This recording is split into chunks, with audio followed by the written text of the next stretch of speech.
Друзья, привет! Вы на канале Откройте Питер. Я Роман. Мы гуляем по Санкт-Петербургу. Сегодня в прямом эфире. По классике уже, получается, стартуем от Московского вокзала. Здесь у нас один из выходов из метрополитена. Площадь Восстания. Привет, привет, кто только что подключился.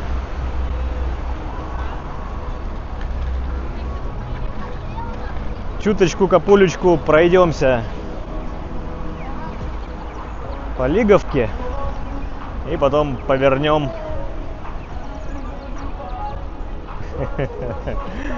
Пора в Питер снова. Ну мы снова в Питере, что вы? Что вы?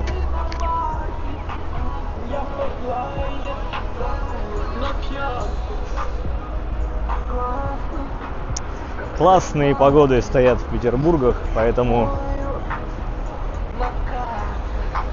гулять — это то, что доктор прописал.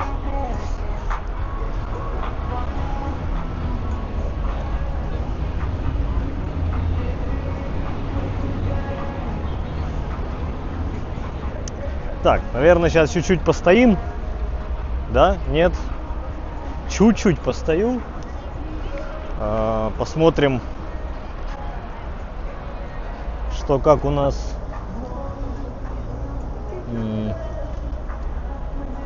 по людишкам. Друзья, очень соскучился. Я не помню, то ли 2, то ли 3 недели практически не выходил на связь, только лишь короткие шотсы и видео из Крыма. Видео из Крыма еще будут. Прогулка по Петербургу сегодня в живом формате. Вот. Как говорится, вечером в среду после обеда. По классике. Ладно, пойдемте. 11 человек уже. Алена, спасибо. Примем к сведению. Слышно хорошо. Хорошо.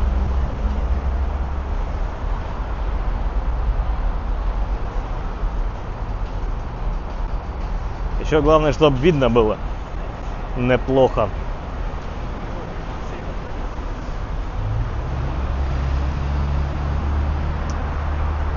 По левую руку видим, да, надпись «Галерея». Это один из центральных торговых центров в Петербурге. Находится прямо рядом с Московским вокзалом. Есть практически все, ну, не побоюсь сказать или обозвать, топовые бренды. Конечно, самые-то топовые в отдельных магазинчиках находятся. А когда-нибудь видели ли вы минивэн от Мерседеса Майбах? Минивэн. Так, я не знаю, у кого что там виснет. У нас все пучком. Виснет, возможно, интернет в целом, не интернет в целом, а YouTube по классике нет. Хотя, слушайте, да, я вот сейчас смотрю по скорости отдачи, тут немножко что-то привирает. Но если... Может быть, здесь у нас восстание, глушилки очередные, я не знаю. Всем привет еще раз. Да еще раз, давно не виделись. Сейчас, наверное, на Кузнечном переулке пойдем в сторону, по Кузнечному переулку пойдем в сторону Владимирской. Пройдемся по Владимирскому проспекту, а может быть и еще как-нибудь, а может быть и по уже пройденному пути по Рубинштейна.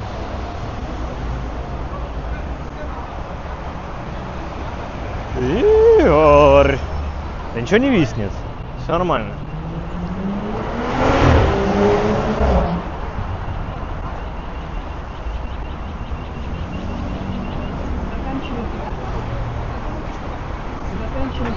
Ай, ай, ай.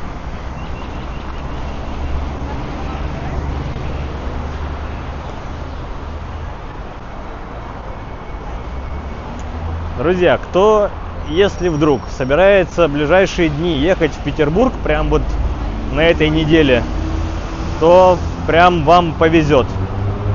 Погоду прогнозируют на это время отличную, можно сказать, в Петербурге бабье лето. Бабье лето. Так, пока светофор запрещающий, покажу вот отличный двор Курданьер.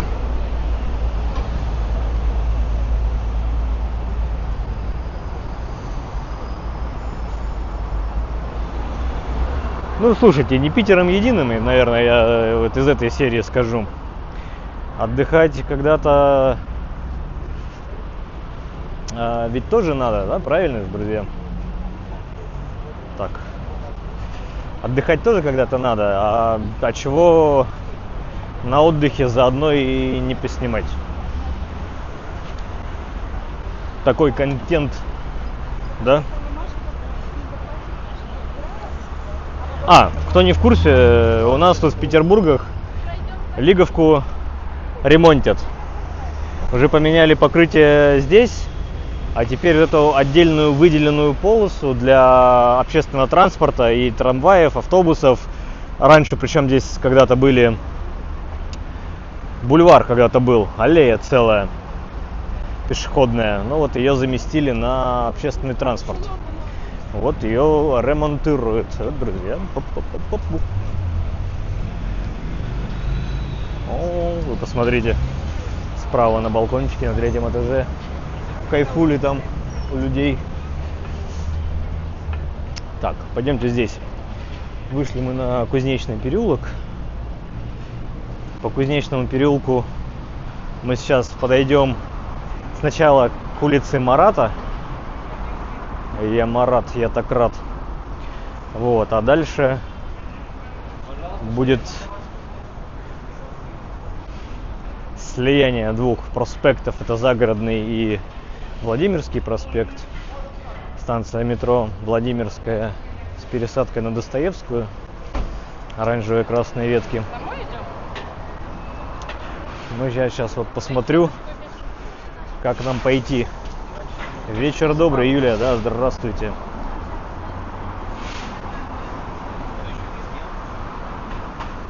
Она еще там?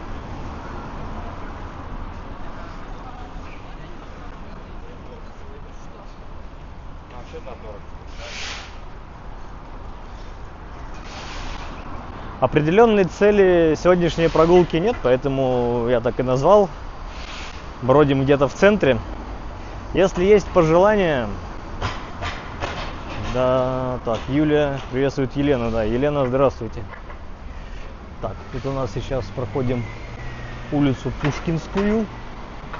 Прямо по ней, если мы пойдем, то упремся в Невский проспект. Пушкина хотите посмотреть? А налево уходит улица Коломенская.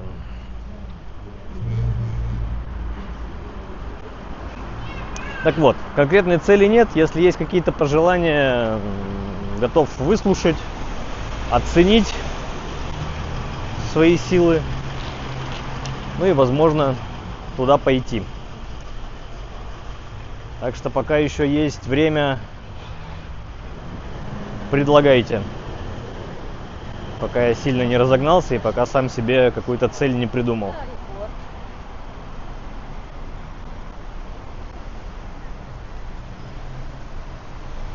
Нравятся мне вот эти вот балкончики. Вот люди молодцы, да, озеленили свой балкон.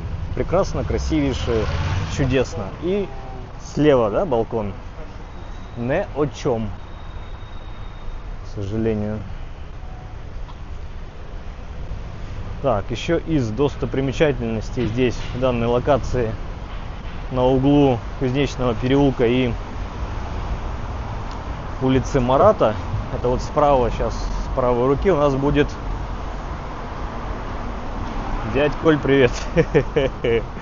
Давно не виделись. Вот тут уже за деревом, за березонькой. Музей Арктики и Антарктики, бывший какой-то из храмов.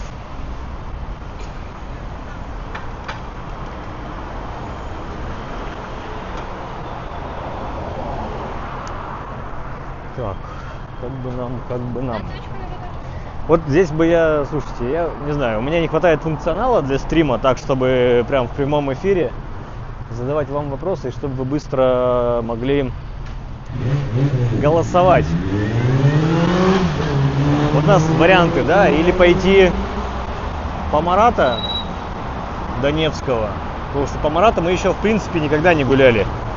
И Марата можно отдельным видео заснять. Или дальше вот по Кузнечному пойти на Владимирскую. И там по Владимирскому проспекту. Или дворами вас вывести на Рубинштейна. А там еще дворами на Фонтанку сразу. Вот мне бы ваша активность очень сейчас бы помогла. В принципе, и вас привлечь.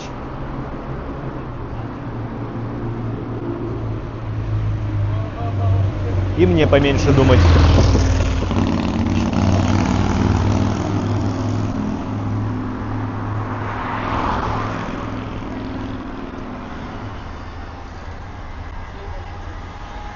Ну, наверное, буду придерживаться классики жанра. Пойду на всеми любимый Невский проспект. Уже хоженый и схоженный, но статистика вещь упрямая, да? Говорит нам о том, что Невский проспект привлекает больше всего внимания любого туриста.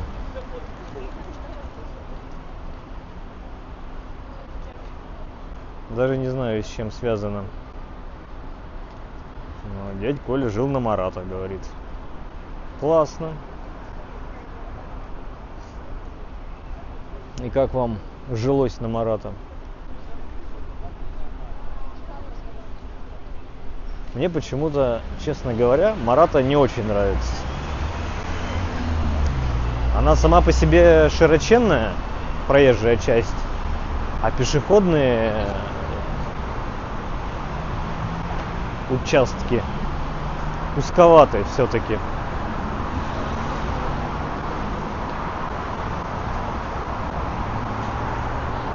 Поэтому мне и не нравится.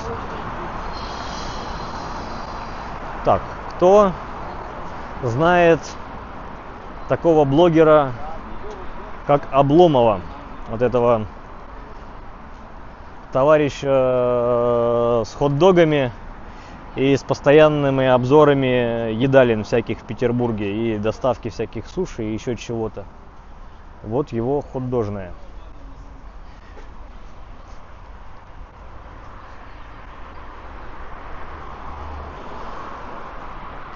Кто не знал. Когда-то на этом месте была вегетарианская забегаловка «Укроп». По-моему, «Укроп» называлась.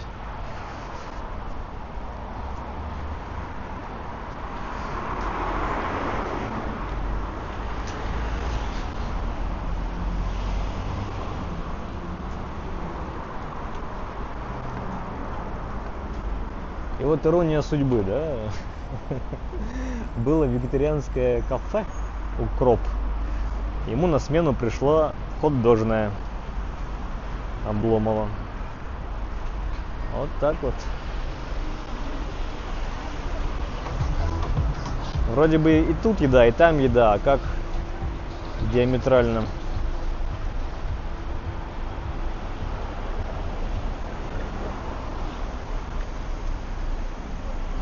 Ой, мне бы сейчас, Елена, переулок Гривцова. Переулок Гривцова. Я прям сейчас... Улица Колокольня. Как несложно догадаться, по наличию колокольни там вдалеке, в конце этой улицы, почему она так называется.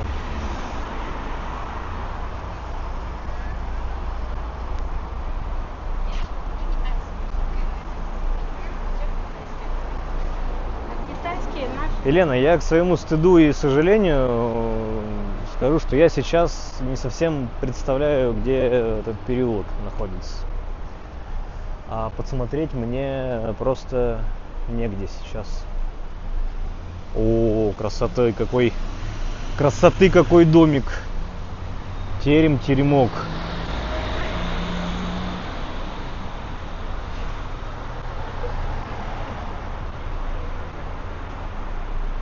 И, наверное, в этой округе вот таких домиков можно найти, ну, я вот сейчас представляю, тут как минимум 3. Грифцова.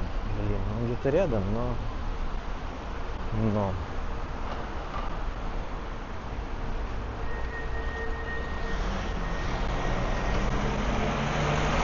Так, здесь у нас Поварской переулок. Поварской.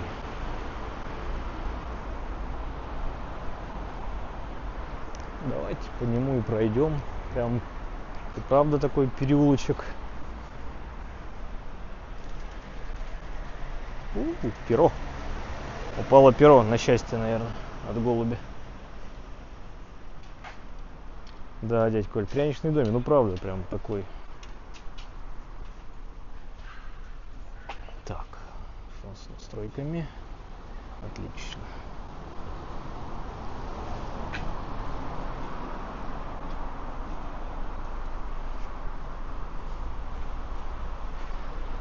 Постараюсь сегодня держать себя во временных рамках, на 3 часа не разгуливать.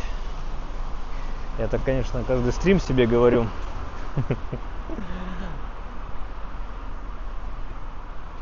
Но думаю, сейчас выйдем на Невский дворами. Так, переключусь. Вот. Думаю, мы сейчас на Невский выйдем и пойдем по Невскому. А там уже как дойдется, докуда дойдется. Ну, думаю, дойдем до Дворцовой, да и будем честь знать. Как-то так, наверное, да? Ну, переключайся.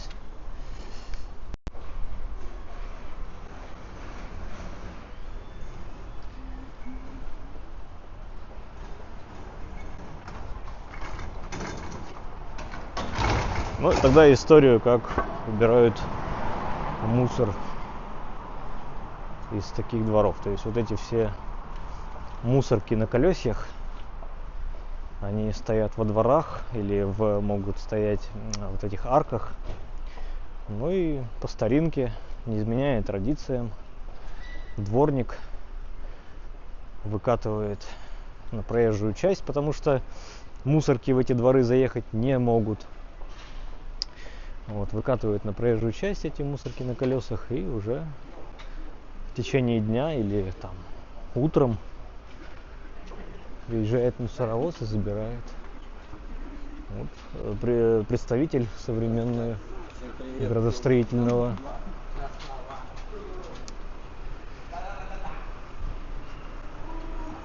Сильно не выбивается из основного ансамбля. Но видны уже, конечно, вот эти артефакты. Я не знаю, насколько вы сейчас увидите, но вот смотрите.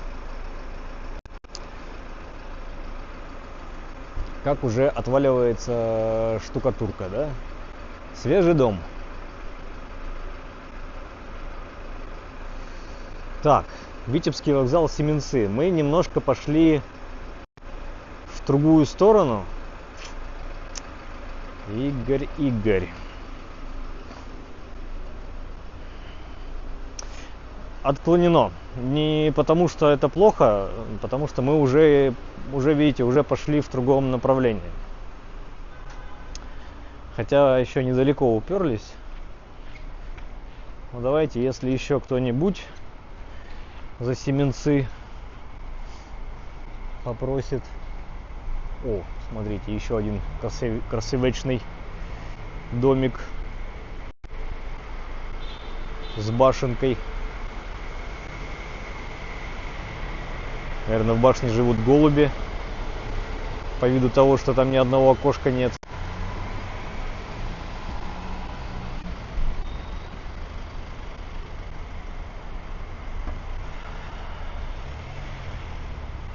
Так, улица у нас Стременная. нарисовалась. И получается, мы таким зигзагом сейчас направляемся сперва к Владимирскому проспекту, но по нему выйдем на Невский. И там нас будет ждать Аничков мост. А ну-ка, где у нас инспекторы ударений?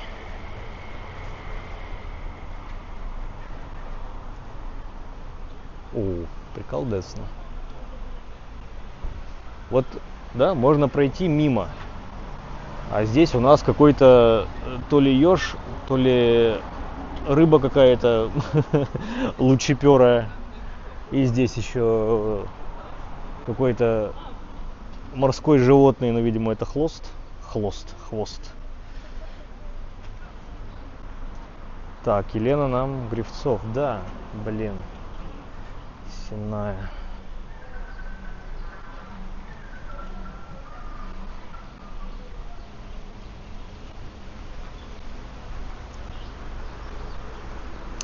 Сенная это тоже у нас окажется немножко в стороне,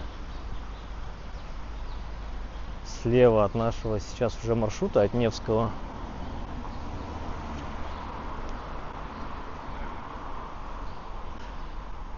Ну вот скажите, кто сейчас у нас на 39 человек на стриме, по крайней мере, такую мне информацию телефон дает. Насколько вам интересны вот эти улочки, по которым мы сейчас идем?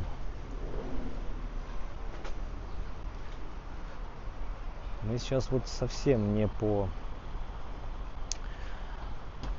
туристическому Петербургу идем, хотя в центре.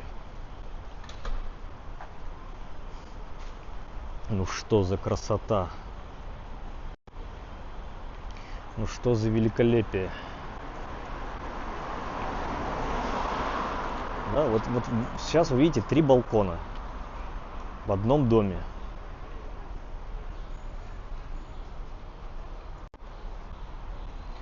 Ну вот как так-то? Тут слева у нас дикий виноград.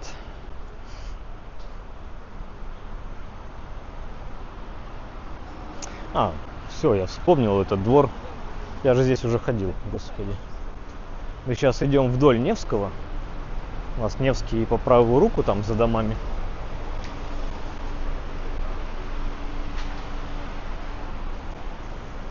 В каких-то моментах я буду, конечно же, повторяться, но это, скорее всего, это больше рассчитано на новых зрителей. Ну и для закрепления в памяти старым. Сейчас мы будем выходить на Владимирский проспект. И на крыше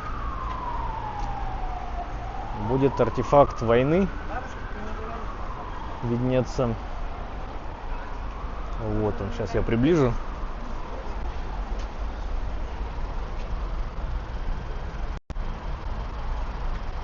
Я говорю об этой вот непонятной то ли буточке, то ли еще чему-то, а это одна из точек обороны, что ли, да, зенитная установка там ставилась, ну или там пулемет, другими словами, крупнокалиберный, ну, из которого велся обстрел самолетов, которые летели бомбардировать Ленинград.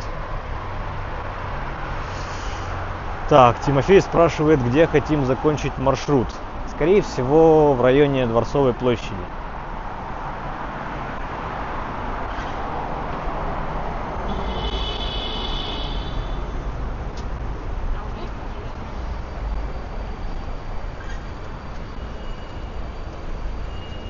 Сейчас уже выйдем на Невский. А может быть и по Литейному пройдем.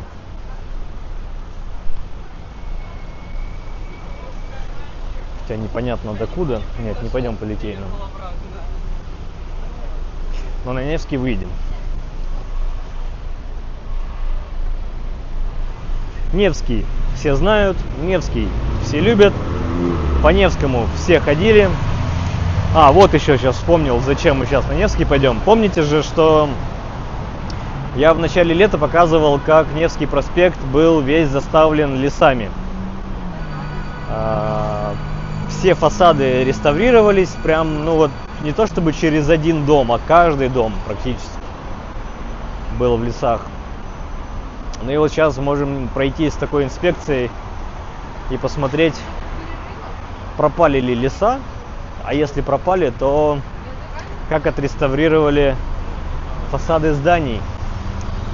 Я это назову как отмыли, но, конечно же, технология была не тряпочкой протереть, а чуть ли не в некоторых домах полностью отбивали штукатурку и новую приклеивали.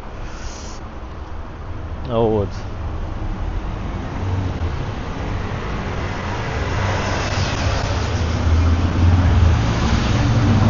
Ну и продолжу мысль-то, что Невский все знали, по Невскому все ходили, и всем, наверное, интересно, а что на Невском изменилось с тех пор, как вы тут были последний раз? Да? Да. Справа у нас площадь Восстания. Тут вот, получается, мы такой кружок сделали. Кружок по интересам.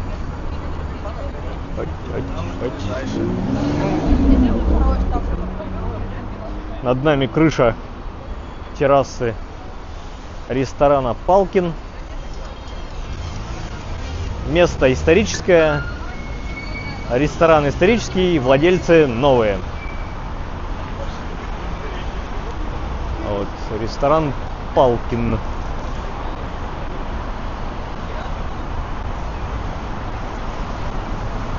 Сначала товарищ Палкин сам открыл ресторан, после его смерти его сыновья им управляли, но впоследствии они продали. Далее революция, советское забвение, ну и вот в современной России решили воспользоваться именем.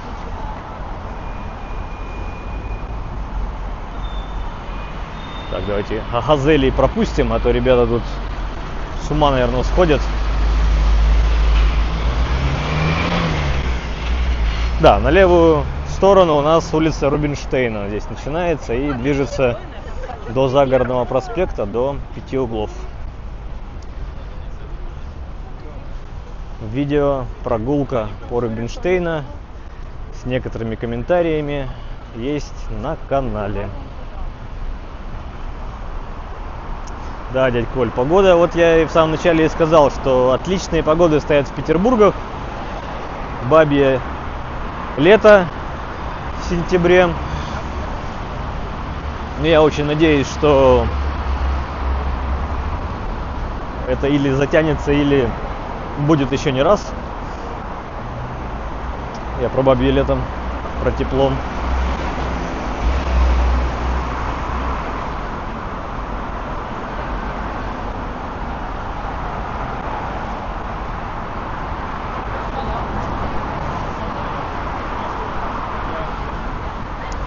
Впереди нас ждут, конечно же, прогулки уже и осеннего формата, и под зонтом, и в дождевике.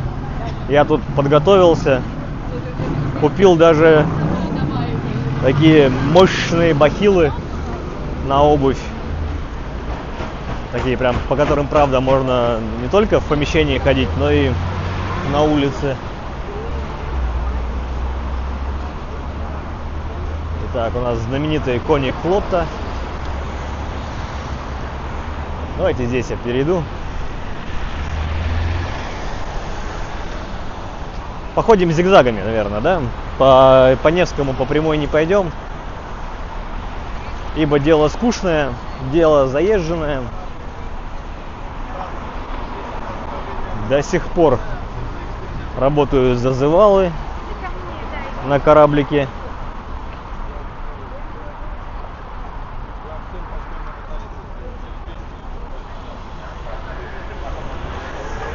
Желающих уже мало, поэтому начинаются скидки.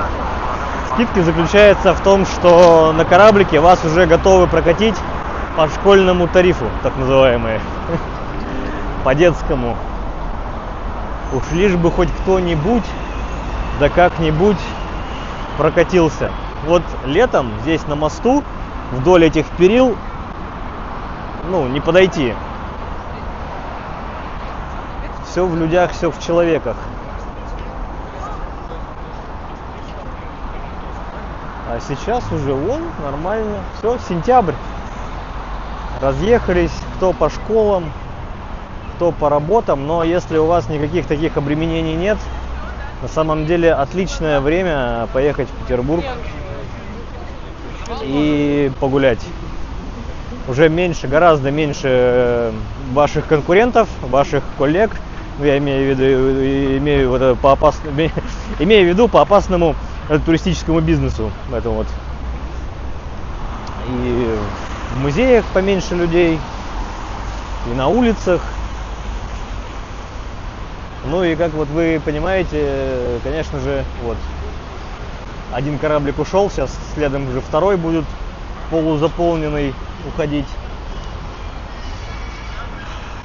Бизнес у них процветает.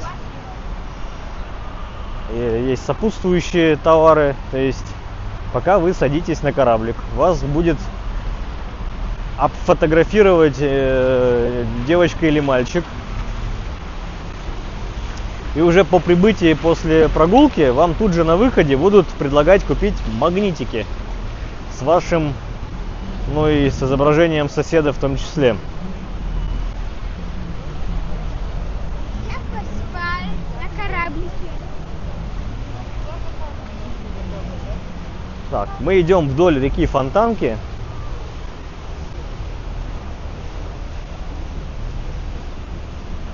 По правую руку у нас Фонтанный дом или Шереметьевский дворец. Один из.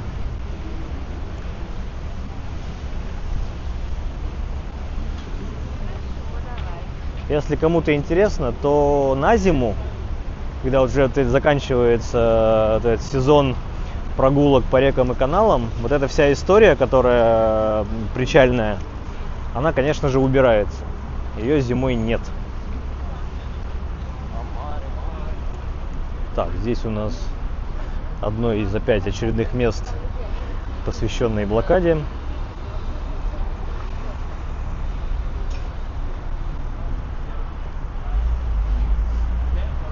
Ну и вот в таком месте, историческом, памятном, для кого-то болезненном, осуществляют свою коммерческую деятельность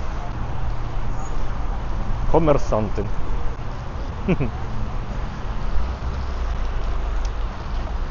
Да. Так, вдоль Фонтанки мы сейчас уже не пойдем. Там мы выйдем сначала к цирку на Фонтанке, потом и к инженерному замку и к Чижику-Пыжику.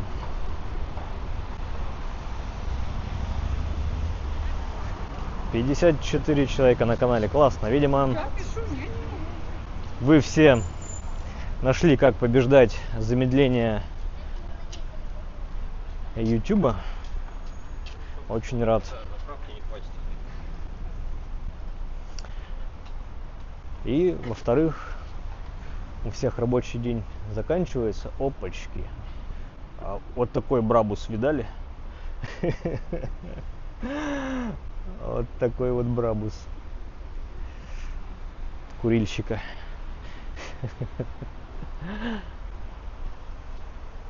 Улица Итальянская, по которой мы сейчас идем.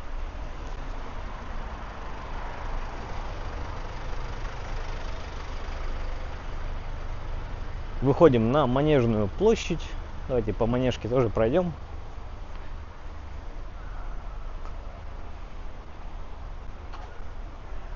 Там фонтанчик отличный. В целом Манежная площадь любима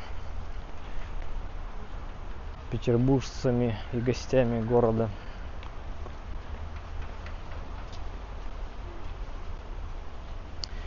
В новогодние праздники здесь проходит ярмарка рождественская. Стоит большая елка.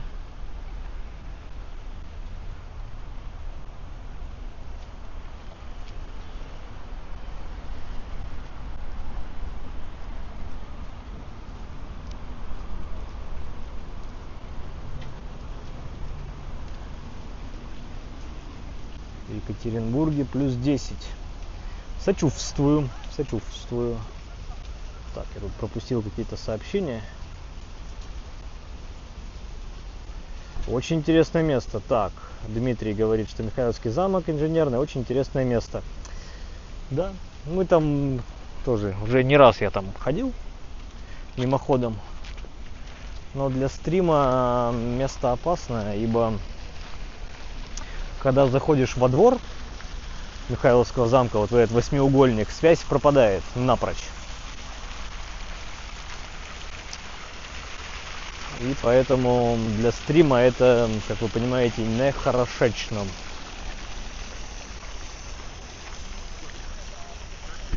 Так, здесь по кругу установлены бюсты архитекторов. Тут и Росси, и Растрелли.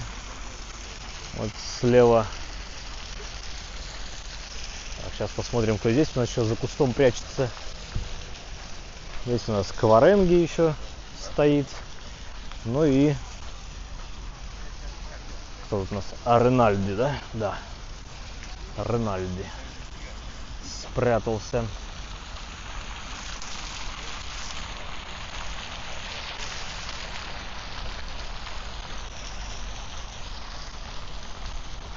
Отличное мягкое солнце. Еще даже пригревает, как ни странно. Вот, если мы сейчас здесь бы перешли по зебре и юркнули между этих двух зданий, между двух манежей. Почему Манежная площадь-то? Вот у нас манеж и два манеж.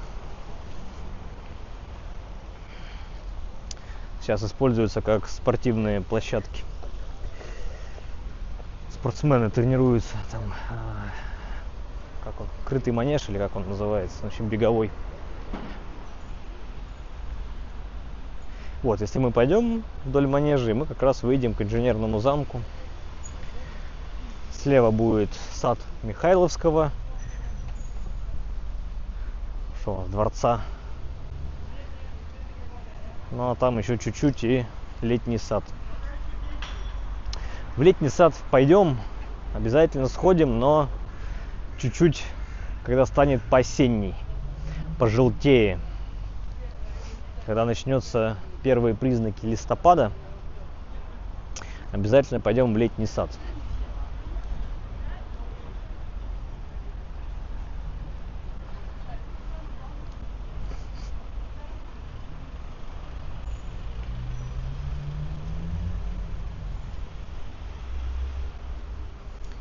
Так, сейчас вывернем на Малую Садовую.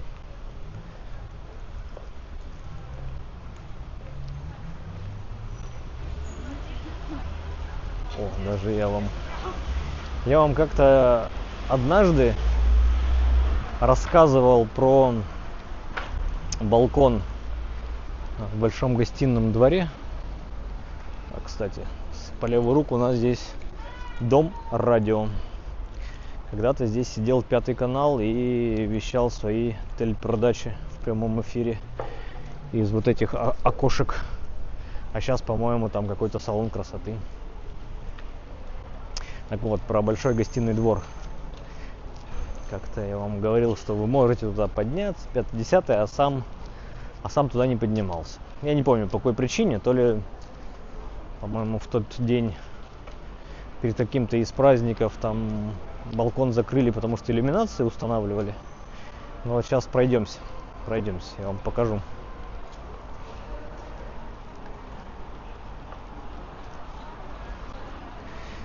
Вещь интересная в той части, что обычно же проходим мимо,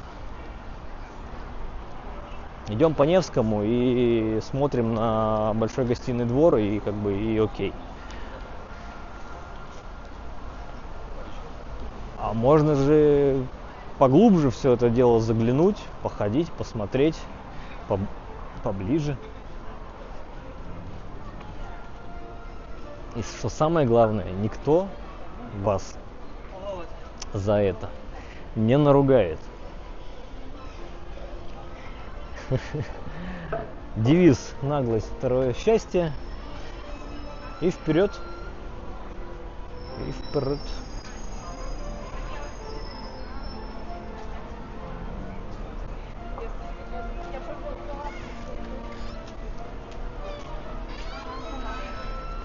Вот, на Малой Садовой тут продолжают играть пианист. Слышно уже, наверное.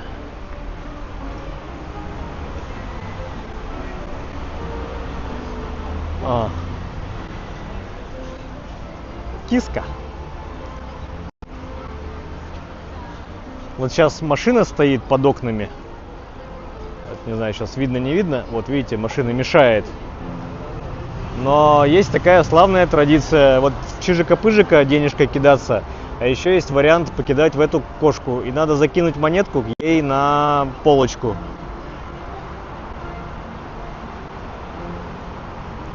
Без адвокатов угрожает нам тем, что завтра будет также гулять. Отлично, мы не против. Фонтан-часы. Фонтан-часы. 6-я ступенька, время 6. И каждые 10, по-моему, 10 минут вот эти фонтанчики брызгают. Поэтому на ходу вы время не определите, а вот если минут 10 постоите, там плюс-минус. Оу, дедушка.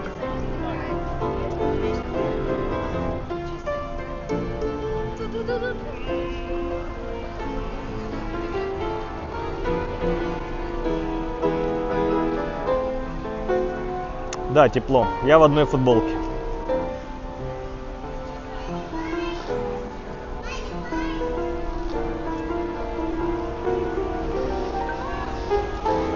Вот таких уличных музыкантов, конечно, мы уважаем.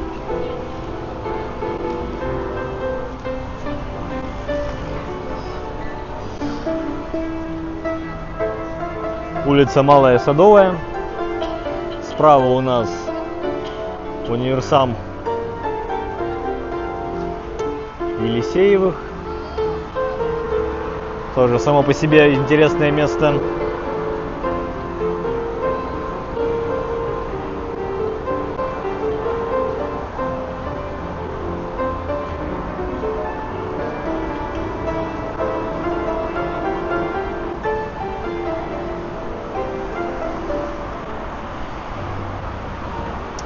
Простых путей не ищем. Большой гостиный двор, вот он уже, вот он вот где-то здесь. Извините, что пальцем.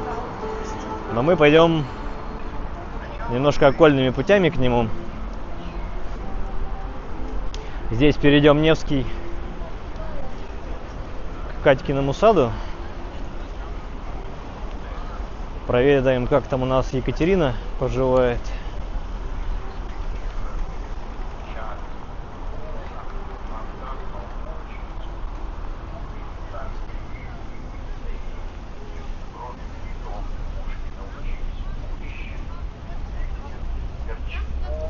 Ага, вот тут у нас лже Екатерины с лже не знаю кем. Самозванцы. Тоже такие еще разводилы. Так, у нас на Вятском крае, Кировская область, хоть и солнышко горячее, но из-за северного ветра холодно. Так, и что у нас сейчас слева?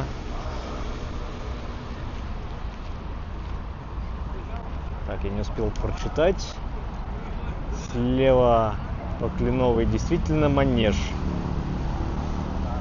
А справа просто помещение конюшен. Ну, окей. Хорошо, все манежи.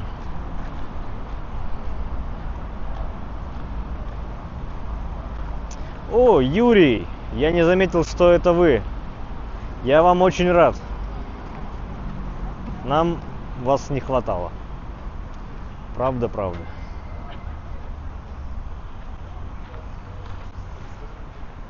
Дорогие друзья, представляю вам Юрия, это консультант нашего канала. Почетный консультант.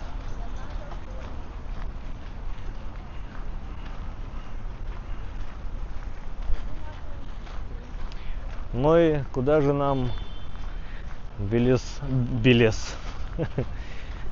Александринского театру.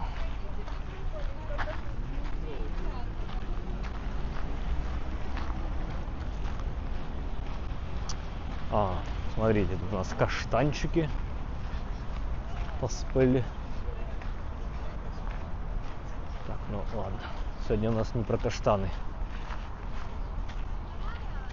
Так, тут, видимо, то ли собирается какое-то мероприятие в театре, или уже закончилось, но люди еще кучкуются. Так. Ну, время такое, что как раз вот после работы бежать в театр. Вот люди собираются. Там даже на балкончике курительном, видимо, курительном, что-то делают.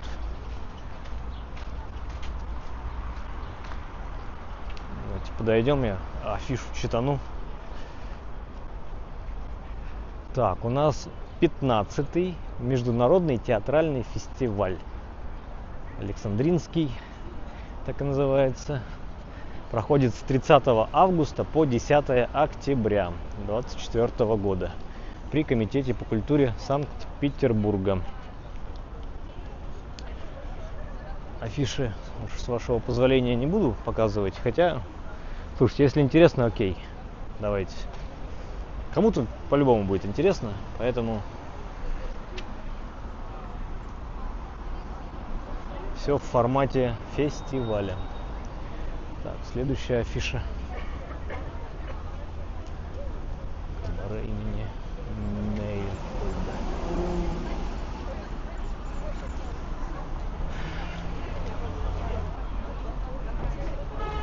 Наверное, Александринка — это одна из тех вещей, в которой, наверное, каждый из себя уважающий турист должен побывать, будучи в Петербурге. Самый распиаренный, самый большой театр. Конечно же, не одной Александринкой Петербург дышит. Театров очень много. Называется, от мала до велика. Как по возрасту зрителей, так и по размерам самих театров. То есть еще больше, конечно, театров вот таких. Ну, самодеятельностью их, конечно, не назову, хотя и такие имеются. Но какие-то маленькие камерные такие театрики сплошь да рядом. Так, выходим на переулок Крылова. Да-да, тот самый бассейник Крылов.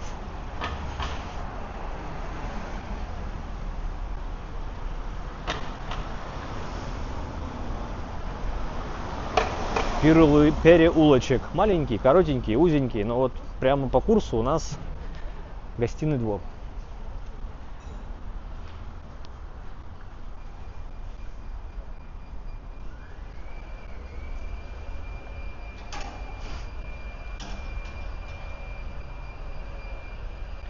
Так, Евгения, здравствуйте.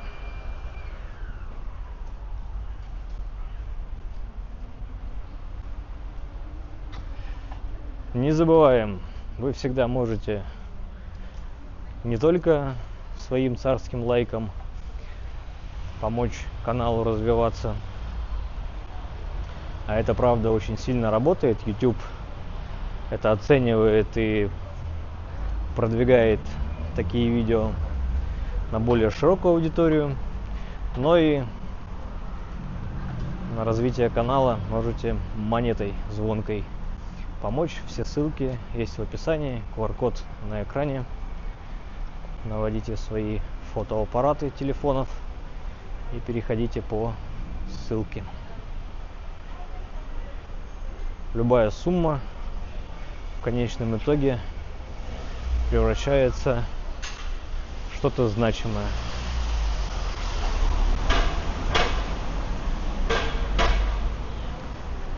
О, смотрите.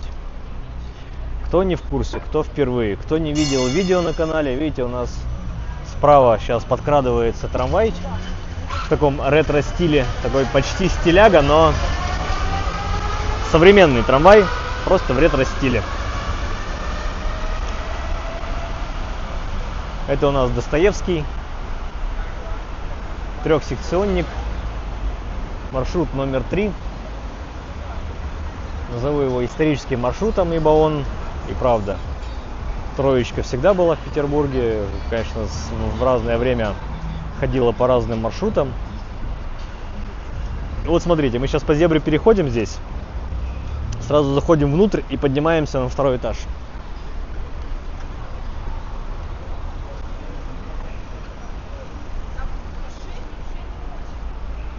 Надеюсь, пока поднимаемся, связь не пропадет. Очень сильно на это рассчитываю. Так, а где? Что-то я лестницу не вижу.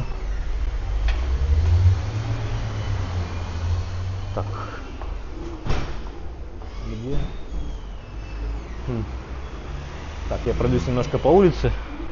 Здесь в магазине ходить не буду. Пройдемся, сейчас дойдем до... Наверное, вот там. Не в каждом входе есть лестница на 2-й этаж.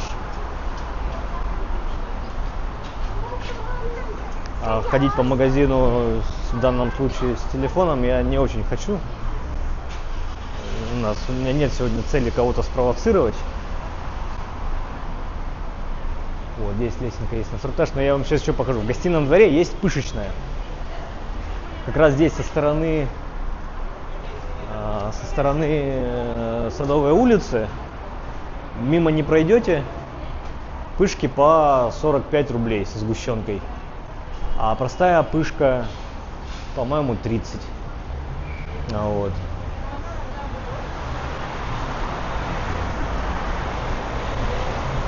И вот здесь мы заходим. Начинаются ряды. Но мы по лестнице. Сейчас поднимаемся на 2-й этаж.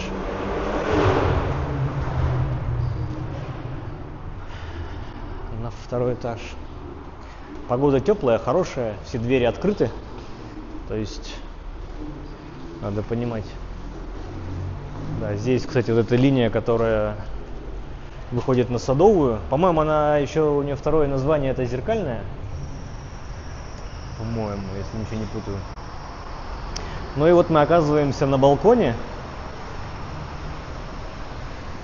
Это галерея. И вы честно... Так, Евгения интересуется, как отдохнулась в Крыму. Нормально, хорошо. Если хотите поговорить за Крым, у меня есть что сказать. Но больше, наверное, такой спойлер, больше будет... Хотя нет, будет негатив, он в любом случае будет, но в целом крымский Крым, или как я его в шутку называю, мрык, великолепен. Сам по себе мрык великолепен. А вот люди в Крыму, у меня к ним очень много вопросов. Даже не ко всем крымчанам, а к тем жителям, которые обитают в районе южного берега Крыма. Вот к ним у меня масса вопросов. А так, конечно, Крым хорош. Еще видео про Крым будут. Для вас, кто на стриме, скажу, что будет и видео из Ялты. Будет видео на 2-м канале, не формат. Будет видео такой обзор санатория, в котором я тут свои косточки грел.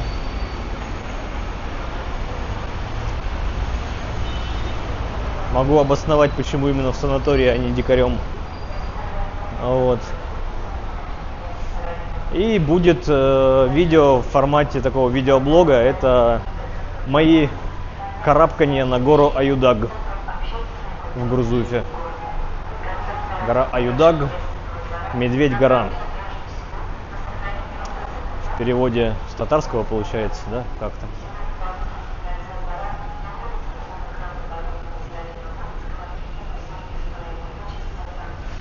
Да нет, слушайте, я в целом, если про людей вот говорить, вот, Дмитрий, вам, это вашу, как бы сейчас, вам отвечаю. Ну вот, хорошо, вот маленькая песчинка негатива. Вот в Крыму на ЮБК я понимаю, что люди очень зависимы от туристов, от приезжих. Они их кормят по большому счету. Но раз вас туристы кормят, я сейчас обращаюсь уже к жителям Крыма, да, южного берега Крыма.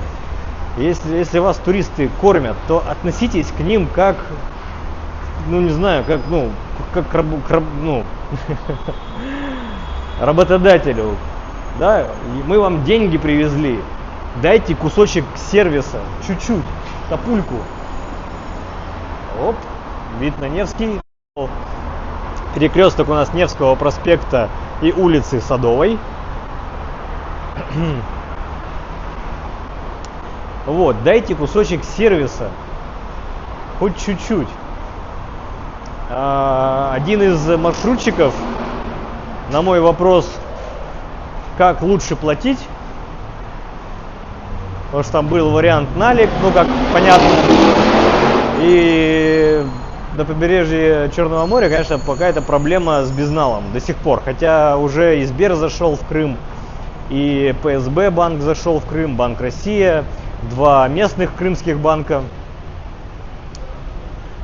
Безналом вообще проблем не должно быть, но маршрутчик что мне сказал? Вот здесь люди, что вы спросите, стоят, да, ждут, встречают, видимо, братьев, сестер, мужей, коллег. Место встречи. Здесь у нас под нами выход из метро. Соответственно, люди ждут своих компаньонов. Так вот, маршрутчик. Я говорю, что, как лучше заплатить-то вообще? Что, какие варианты есть? Он мне что сказал? Если хочешь, чтобы тебя в Крыму уважали, плати деньгами. Ну, под деньгами он имел в виду бумажные деньги, живые. А вот этот весь безнал, это для него не деньги. Я, конечно, в осадок немножко выпал тихий, потому что, как бы, как это, ну, я его, с одной стороны, понимаю. Человек, получая налик, он имеет возможность его немножко в черную кассу положить и не учесть, не платить налоги, и вот эта вся история. И вот в этом весь Крым. То есть давай сюда деньги и отваливай. Все. И никакого тебе сервиса и хамоватое отношение. Чего не могу сказать про Севастополь. Чего не могу сказать про Симферополь. Чего не могу сказать чуть-чуть про Феодосию. Хотя и в Феодосии, и в Керчи тоже там свои приколы. Такие же. Вот. Но получше. Вот. Симферополь меня, конечно, покорил. Город замечательный. Там за последние 8 лет, ну, если не преобразился, но стал хорош. Так, смотрите, мы уже почти прошли. Так, при Украине, как было, они все из Харьковской приезжали со своим мешком картошки. В Крыму был не раз. В разных городах, в Евпатории меня хотели убить. Ну, вот. Евпатория. Ну, Евпатория тоже свое такое, своя история. Вот это для меня ЮБК, да, ну для всех. Мы понимаем, это от Севастополя до Феодосии. Пока вот эта вся горная гряда идет. Все остальное равнина, ну, уже такое. Евпатория, Саки, ну, уже, не знаю. Для меня это, честно, не Крым. Вот прошу меня не бить, но как будто и не Крым. Так, ладно, смотрите, мы тут прошли по этой галерее, по большому гостиному двору. Я вам показал, легко, спокойно сами поднимаетесь, сами ходите, тут даже и дверей нету. То есть мы сейчас здесь по этой лестнице спустимся на Думскую. Здесь все так же продолжает действовать музей восковых фигур. А вот Думская башня со своей смотровой площадкой. Одна из, да не одна из, а на этой местности, на этой локации самая высокая точка. Рекомендую подняться и осмотреться. Конечно, это за денежку. Не знаю, сколько там, 300-400 рубликов. Но вот такие порядки в ценах. Так что вот, природа Крыма — это то, ради чего я туда ездил. Конечно же. Так, тут пока зеленый цвет, надо перебежать, чтобы нам по подземке не идти лишний раз. Море шикарное. Я попал и на спокойное море, и на бушующее море, шторм. Жалко, что только вот дельфинов не застал. Почему-то... в один из дней, когда дельфины подплывали, я ездил... Куда-то я ездил. Короче, я был не у моря.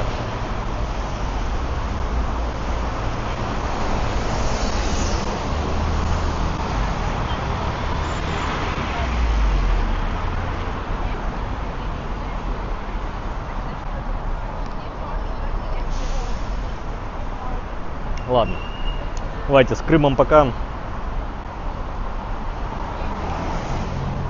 закончим. Вас ждут как минимум еще 2 видео на основном канале, одно на втором.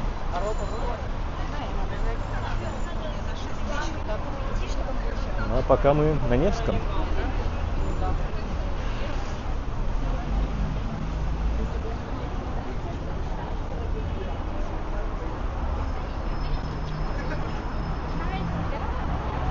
А крокодилы прямо, это вы что, в Ялте в крокодилариум ходили? Не дай бог.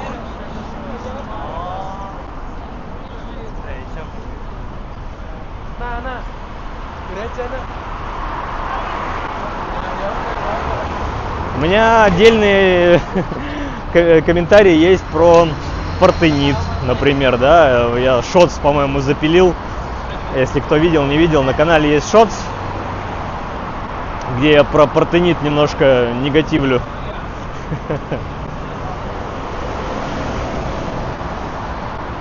И вы как мне сказали, да у нас весь юг такой, от Новороссийска до Крыма.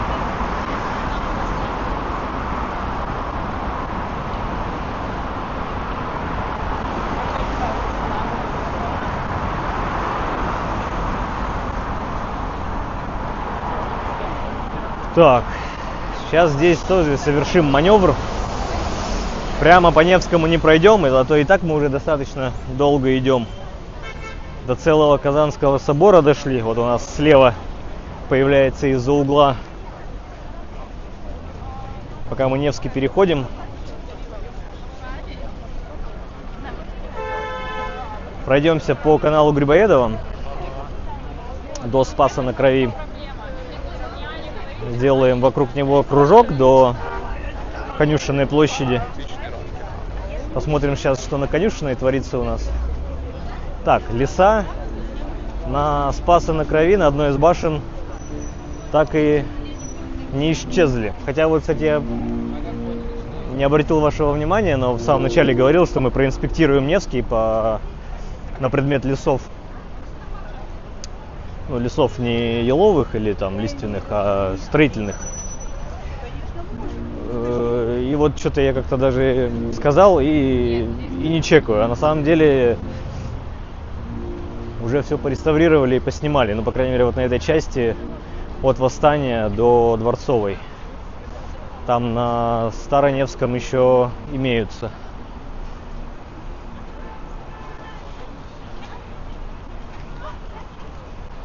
Так, кто не понимает, где мы идем по каналу Грибоедова. Давайте я вас немножко взгляд назад Казанский собор. Справа здание Зингера. Знаменитейшее. Дом книги. Первый, второй этаж. Еще и нулевой. Для туристов объясню. Вот сейчас машины едут. Им можно здесь ехать. Это проезжая часть. Так что будьте аккуратные. Не зевайте. По сторонам сильно не смотрите. Ворон не считайте. И здесь проезжая часть. Она вплоть до Михайловского театра. До Русского музея идет. А вот уже после Русского музея там только пешеходная. Так что вот здесь, пожалуйста, не ходите.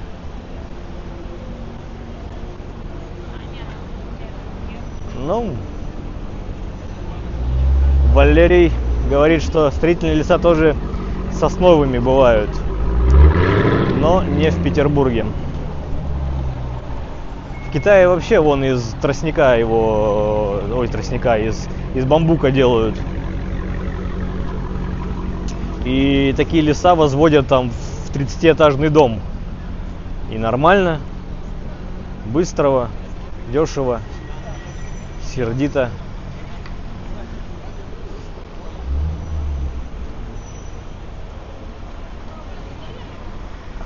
Да какой там, блин, вот Павла Дурова не хватает. Там ВКонтакте снимали просто небольшой офис, чисто ради пункта. И все. Сейчас в доме Зингера современный VK, который принадлежит Mail.ru группе. Там у них магазин ВК Story. Вы можете прийти и купить ВКшный мерч.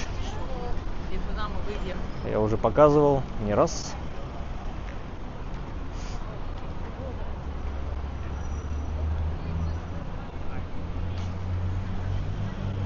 Более старта Нобель, короче. Ресторан Нобель хвастается, что у них более 100 сортов пива. Якобы. Вот это качная спинка. Отлично.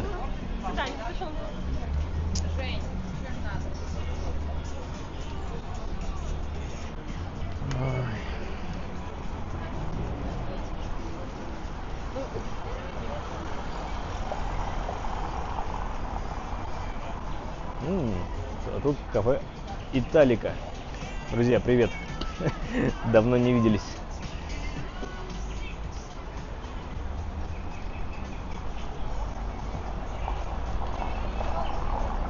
Вот сейчас мы как раз идем. У нас по правую руку вот эта желтая стена.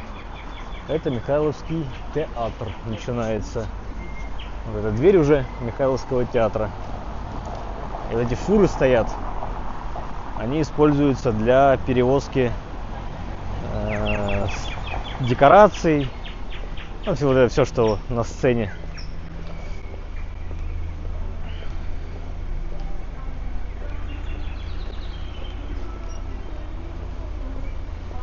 Вот, машины все еще едут, и им все еще можно. А вот далее, там, они все поворачивают направо, на Инженерную улицу. И вот уличные художники, которые рисуют этими баллончиками. Вот. Прямо на ваших глазах, что самое примечательное в их творчестве. Вот. На Инженерную поворачивают, и все. Там у нас уже площадь искусств. По-моему, да, площадь искусств же. А вот дальше все, знаки. Ай-яй-яй, нельзя. И вот эта часть уже у нас пешеходная. Вот здесь вот вы можете спокойно ходить.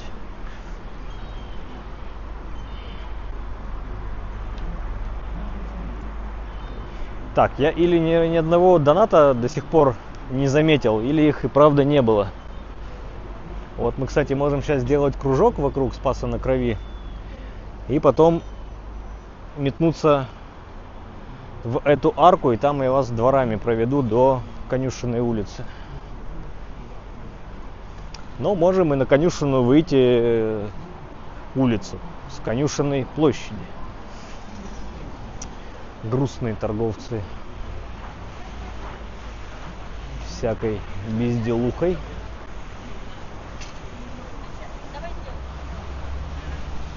Последнее это было фитобаза. Вкусно, выпить.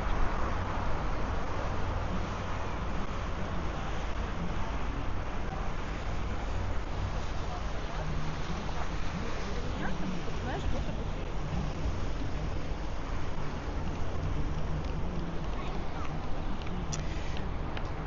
Всем рекомендую, вот так же, как сходить в Александринку, также рекомендую всем сходить в Спасо-на-Крови на экскурсию. Уникальнейшее место. Там не то чтобы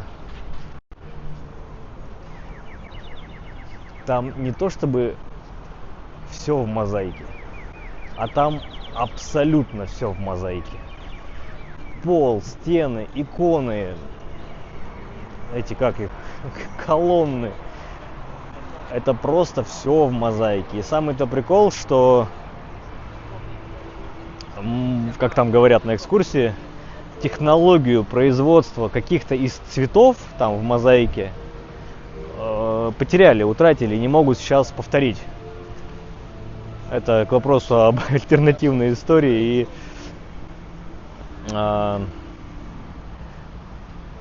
этих цивилизациях, которые там были раньше и сейчас безвозвратно утеряны, улетели с наших планет.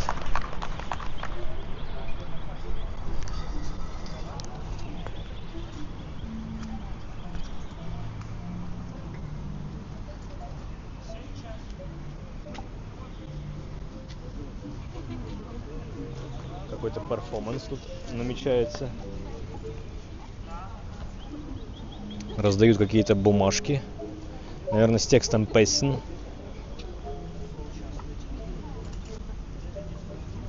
А что раздали? Текст песни. Все, понял. А всем хоть одинаковое?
Танцуйте!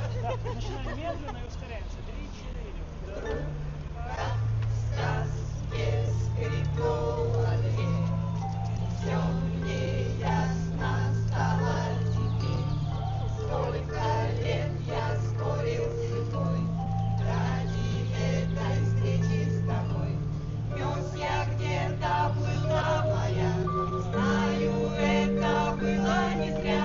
Все на свете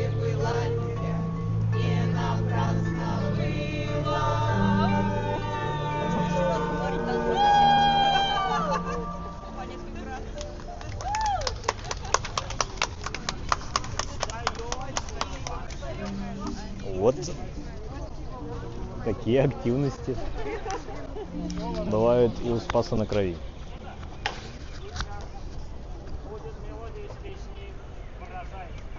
Отлично.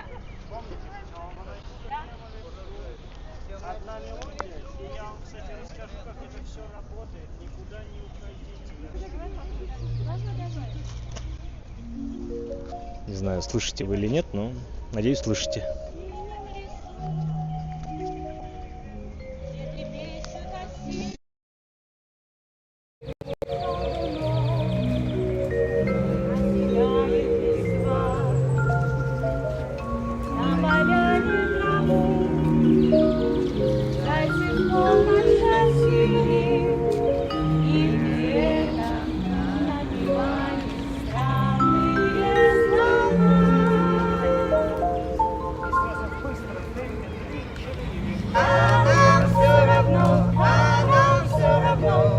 Называемся мы Волга и Саму. Самый трудный час мы волшебную осень прекрасную.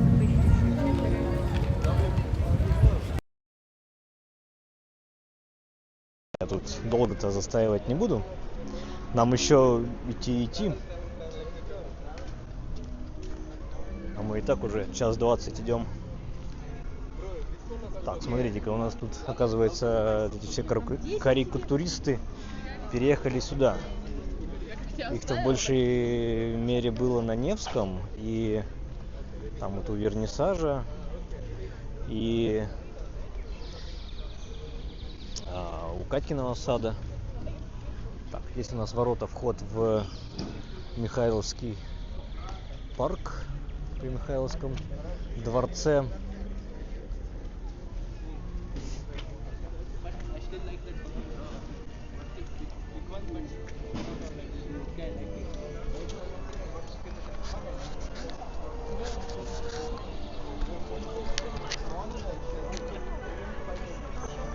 Так, всем любителям котиков посвящается. Картины в разных техниках и стилях. Картины за донаты. Плати сколько хочешь.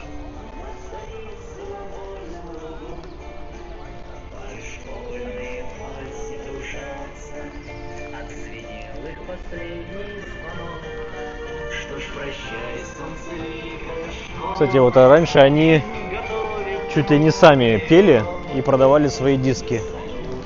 Но вот, а больше что-то не поют.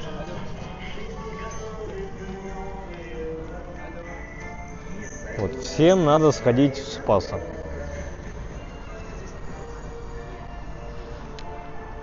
Вы заходите, покупаете, здесь покупаете в кассе билет, заходите внутрь, вас там собирают какой-то небольшой кучкой, и экскурсовод в обязательном порядке вас проведет и все расскажет.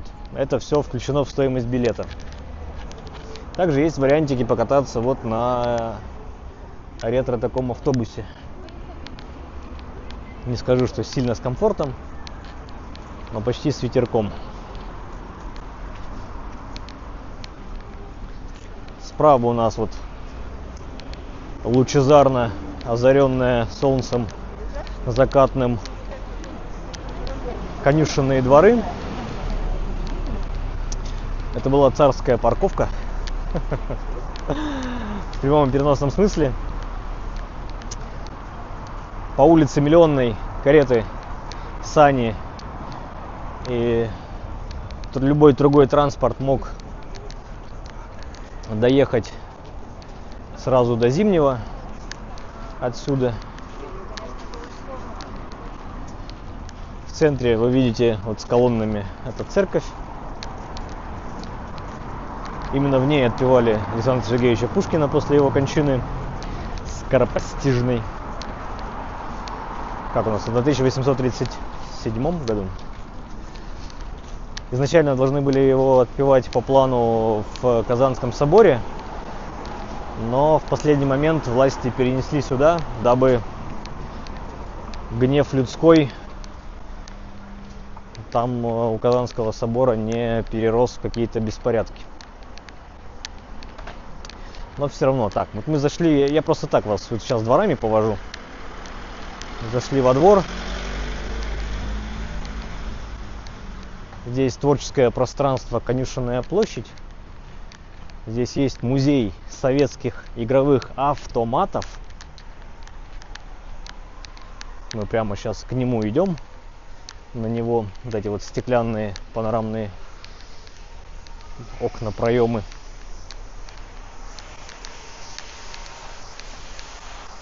Как жаль, как жаль. Я думал, что мы сейчас через арочку здесь на канал Грибоедова выскочим обратно. Но нет. Короче, Завлекалово. Газировка. Какой-то игровой автомат Магистраль. Конечно, тут уже покоцано. Ну и вот внутри можно и в целом как бы покушать, посмотреть, но и поиграть в автоматы. Ну и, наверное, испить настоящие газировки. Не знаю, насколько тут, кто помнит вот эти истории с билетиками, компостеры. Все функционирует. Так, ладно. Ретро-вейв. Мойка. Так, ладно, хорошо. Не получится у нас здесь выйти на канал Грибоедова, но я хочу сейчас немножко, вот, как вам и сказал, сделать круг вокруг Спаса на Крови. Мы сейчас выйдем обратно на канал Грибоедова, по нему немножко пройдемся.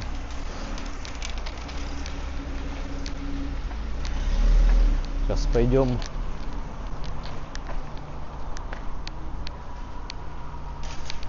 Все равно выйдем на конюшенную, на малую конюшенную. Нет, на большую конюшенную. Через малую. Как ни странно, да? Пом-паром-пом-пом. Так, вы тут уже приветкаетесь. Да, Фродо, привет. Всем привет. Снова мы в Петербурге. Родном. Так, кто может прочитать эту монограмму? Что здесь написано, чьи инициалы? А ведь они что-то значат.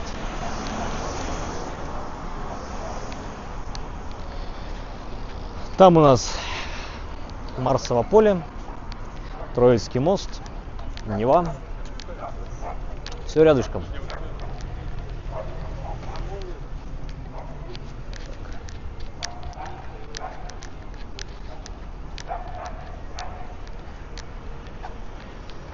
Одна из особенностей канала Грибоедова — это то, что на Спаса на Крови, точнее Спас на Крови у нас как бы выходит прямо в канал. История не случайна, потому что изначально, когда канал, тогда еще Екатерининский, а первоначально здесь была речка Мокруша. Нет, не Мокруша. Мокруша другое. Забыл, как здесь речка называлась. Вот место гибели одного из царей, где его подорвали, как раз было на берегу. Вот здесь, так же, как мы сейчас стоим у ограды, он стоял, и бомбу кинули. Ну и получается, вот на этом месте, где там та была ограда, внутри Спаса на Крови, вот пидорасы, извиняюсь, а им, по-моему, запрещено здесь ходить, этим товарищам на водных мотоциклах по рекам и каналам. По крайней мере, на канале Грибоедова им точно запрещено.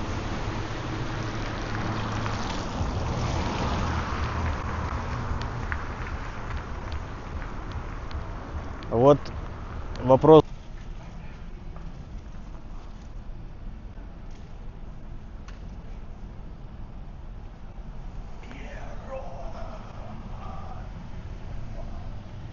Друзья, переподключился тут. Не знаю, что за лаги были. Но вроде перезапустил все, приложения все закрыл, снова запустил, и вроде нормально. Но как-то вот ни с того ни с сего. Так, мы тут оказываемся на... Хочется обозвать Шведском переулке, но что-то нет.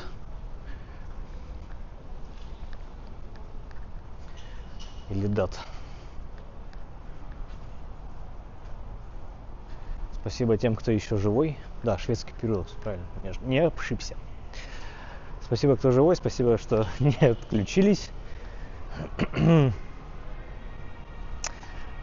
часа. Что-то, знаете, так раньше было, когда по телефону говоришь долго по сотовому, у тебя через какой-то промежуток времени оператор сам сбрасывал звонок, и ты перезванивать должен был. Ну и вот так сейчас 1,5 часа стрим прошел и подзавис. Ну ничего, перезапустили. Так, смотрите, мы вышли с Малой Конюшиной по Шведскому переулку на Большую Конюшенную. Малая Конюшенная пешеходная, Большая Конюшенная такая бульварная. То есть есть проезжие части и в середине бульвар. У нас есть вариант. И мы им, конечно же, воспользуемся. Я через дворы Капеллы сейчас на Дворцовую не пойду. Ибо мы уже ходили и влево, и вправо по...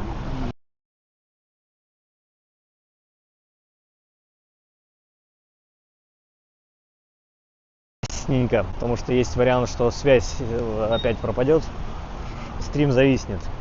Поэтому пойдем сейчас выходить на Невский проспект.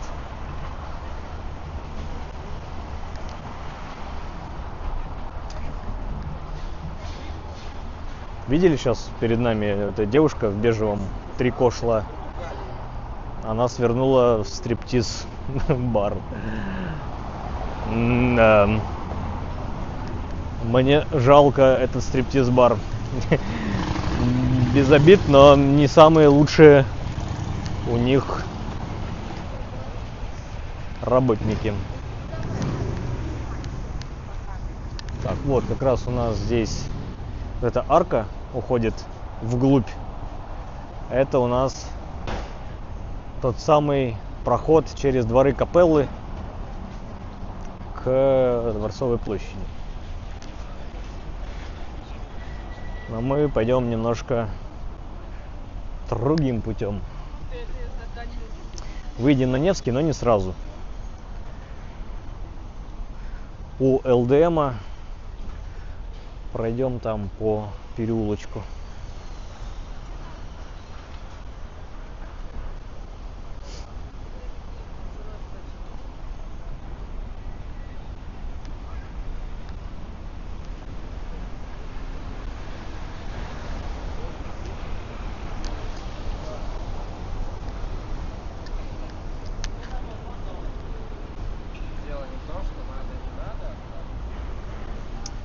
Да, вы тут, это радует. Так, 32 человека вернулось, хорошо.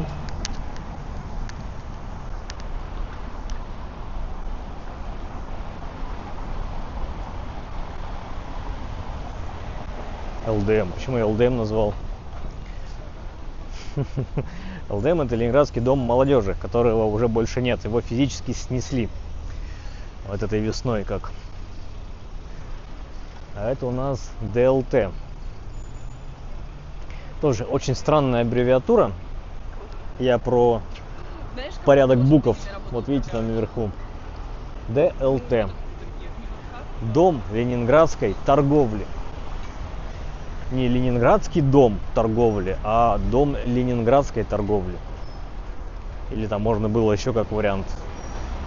Торговля Ленинградский дом. Там прямо мы как раз вышли бы сейчас на Невский, но мы... Вот тут сейчас мы прошли ребят, которые стояли справа. И кто-то вот хвастается, что дом Розенбаума знает. На второй линии Васильевского острова. Да, я его там сам встречал. Он там со своим бультерьером гулял. Ну, Розенбаум.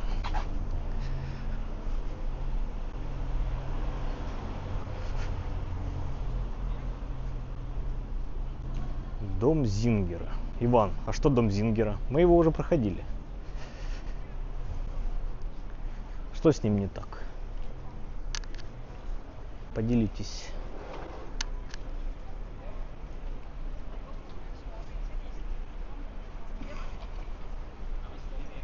Я просто вообще же не купаюсь. Я, знаешь, мне вот после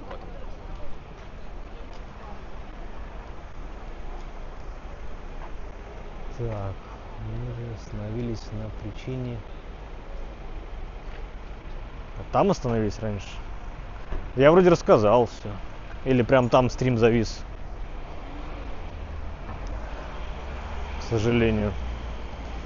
Ну, вклинился я и вклинился. Я же сказал, там мы про Александра II уже пояснили. Так, нам навстречу идет группа экскурсантов в возрастах. Такая себе история на самом деле. Сейчас скажу. Они все шли за экскурсоводом, у которого на груди просто вот маленький матюгальничек. А все, скажем так, уважающие себя экскурсоводы сейчас, которые вводят большие группы людей, они еще дают, короче, у них радиопередатчик, а у людей у всех приемнички маленькие, со своим каждым наушником. И вот эта вся большущая группа может спокойно все слышать у себя в ухе, а не бегать за этим экскурсоводом в попытке какие-то обрывки фраз собрать у себя в голове. Ой. Итак, идем вдоль помойки.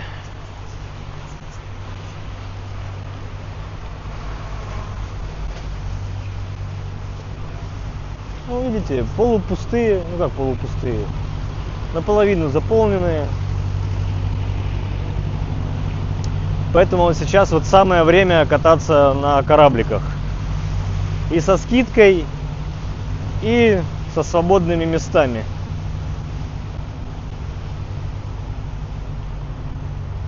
Вот, река Кривуша, да, Валерий, я там шел, что-то про Мокрушу это ляпнул, вот, я спутал с Кривушей. Вот, изначально речка Кривуша, она такая извилистая и была. Первый проект был Екатерининского канала спрямить прям, но решили оставить как есть. Ну и уже в советское время канал переименовали в Грибоедово. Иван, погода не изменилась, погода отличная, я иду в футболке. Видите, вот навстречу идет человек в шортах и футболке. Все отлично, все тепло. Бабье лето в самом разгаре.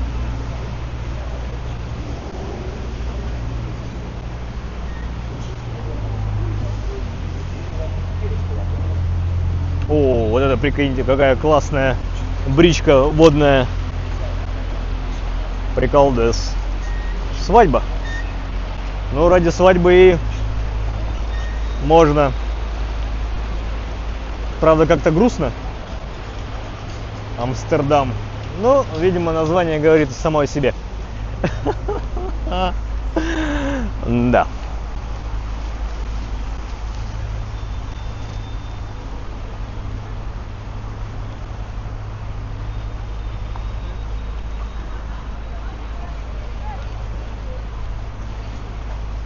Прикольно. Девочка за рулем.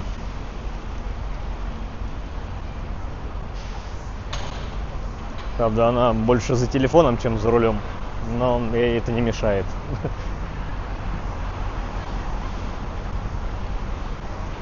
Вот мы опять на Невском. Подходим к литературному кафе. Место старта Александра Сергеевича на дуэль. Именно здесь он со своим секундантом встретился, и они поехали в район Черной речки. Напомню, что, скорее всего, не случайно был выбрана то местность Черной речки, ну, место дуэли. Потому что у Александра Сергеевича к тому месту была особая любовь. Это же район старой новой деревень. Это место дач и привилегированных особняков.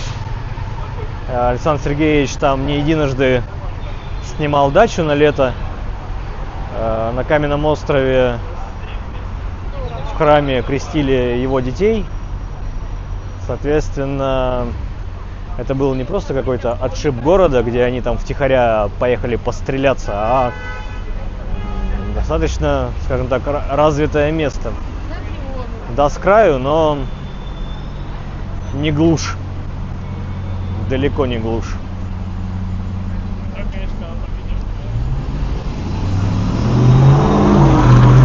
На бухло. Товарищ собирает на бухло. Зато честно, как говорится, да? Такому и дать не грех. По мозгам. Так, уличные музыканты, да? Да. Причем нет, тут танцоры, видимо. Брейк-дансеры молодые.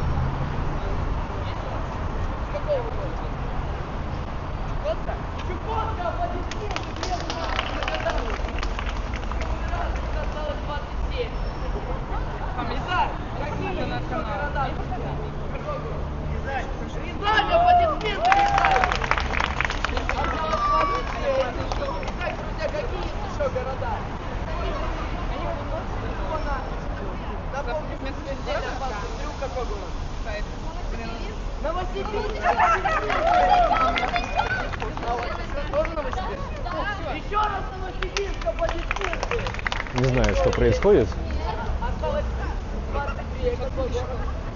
Валерий, как бы выходите и пляшете яблочко, вам никто не запрещает? Еще раз Новосибирск, аплодисменты! Так, как он там? Якутия, Московская! Сейчас дождемся, что тут произойдет, и пойдем дальше.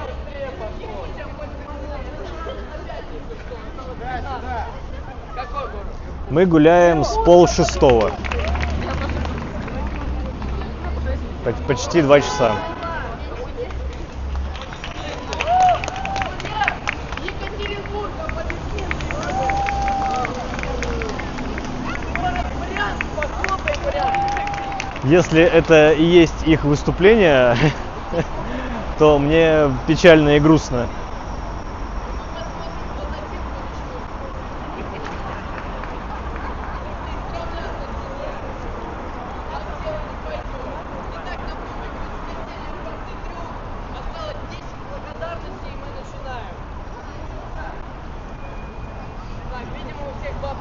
Ну, клянчат как могут. Давайте сделаем так. Тот, кто последний положит заключительную купюру, либо же перевод, тот город будет самый лучший и самый прекрасный. Разыгрываем самый лучший город. Друзья, кто даст старт этой игре? А что это? Что они тут делают? Я не знаю. Рязанская область, аплодисменты!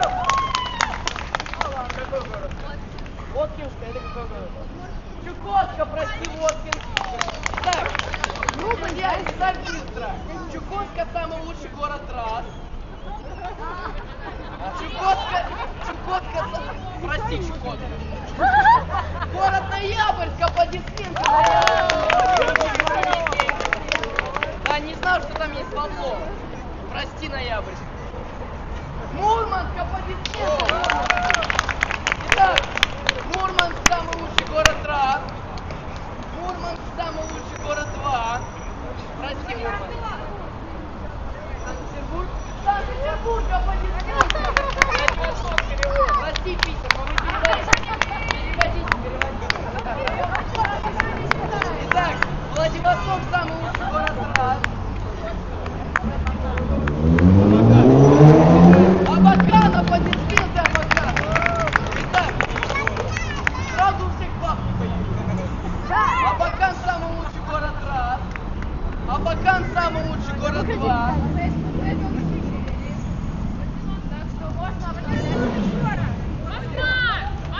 Москва, аплодисменты! Я люблю Москва, Москва, аплодисменты! Ой, ребята, аттракцион невиданной щедрости и глупости.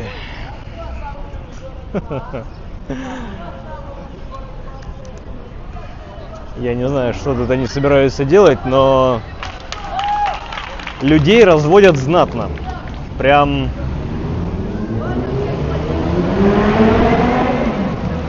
Надо было им насобирать 10, а в итоге уже, не знаю, сколько тут донатов, до хрена насобирали.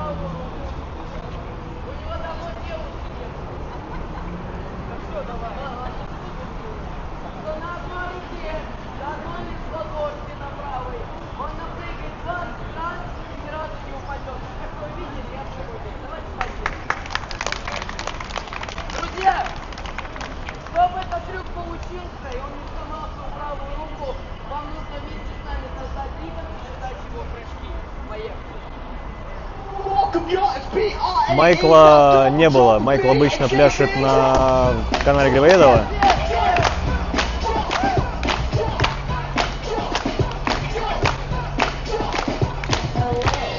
My name is Joe. I made a song. Here's how it goes. It's about to blow. Wanna hit the double jump like Super Mario?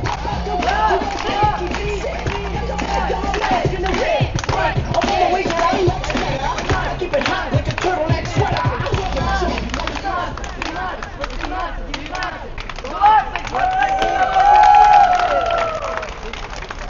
Ну, собственно, вот и все трюки. Да. Друзья, я вам, конечно, просто показываю, что есть. Ваше дело, конечно, как на это реагировать или не реагировать, остается право за вами. Я скажу лишь то, что вот эти все разводки, они, конечно, рассчитаны на то, чтобы из вас выманить как можно больше денежков. Готовы вы с ними расставаться? Ну, наверное, готовы. Но только, за что?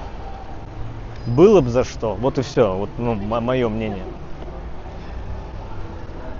Но ребята прошаренные, скажем так, на ровном месте прям хорошо.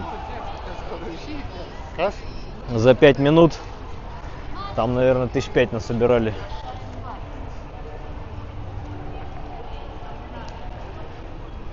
Арка главного штаба, через которую мы выходим на Дворцовую площадь.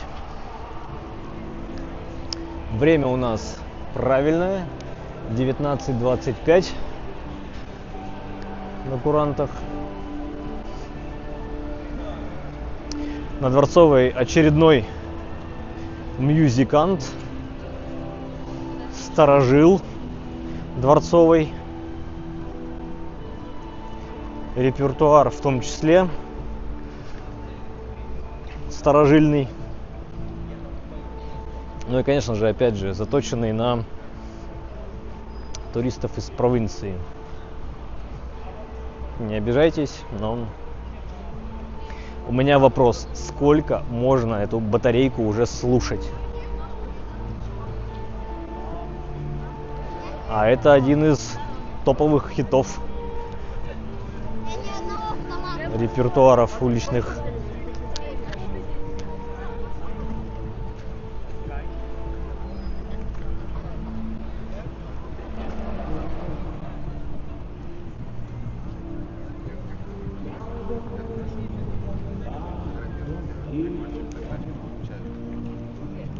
Как вам закатное солнышко?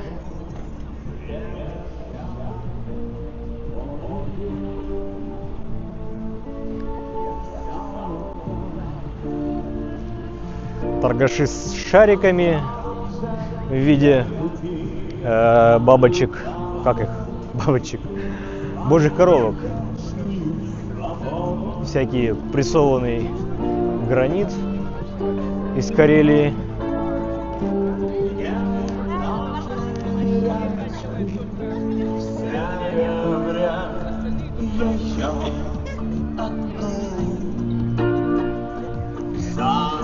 Да, за это мне, конечно же, наверное, прилетит какой-нибудь авторские права по банам. Бан прилетит по авторским правам. Во.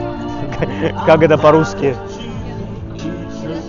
YouTube очень не любит такие истории. И почему-то считает, что вот это вот все, что уличные музыканты исполняют, это авторским правом должно. Да, салам пополам. Так, здесь я сейчас не понимаю, то ли сцену собирают, то ли разбирают. Не вижу никаких действий. Скорее всего, разбирают. Видимо, тут какие-то мероприятия. Я не знаю, было, не было. Просто я сам только в понедельник вернулся в Петербург. Не знаю, что было на выходных. Наверное, что-то ко Дню знаний на Дворцовой площади было.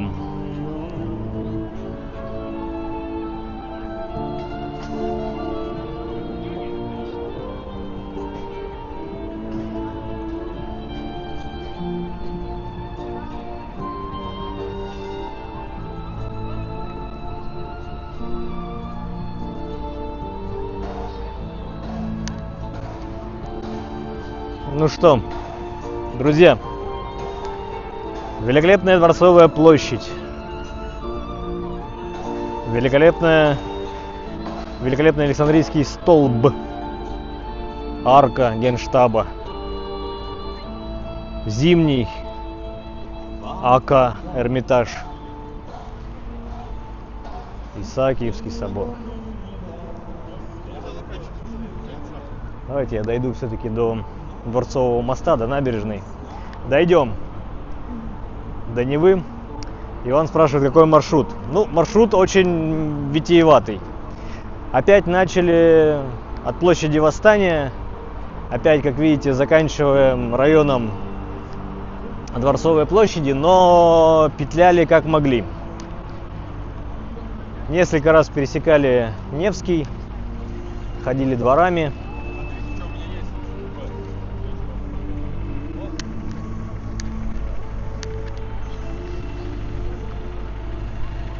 Были на туристическом маршруте, ну, я имею в виду излюбленным туристами, и на нетуристическом Петербурге. Это дворы, переулки.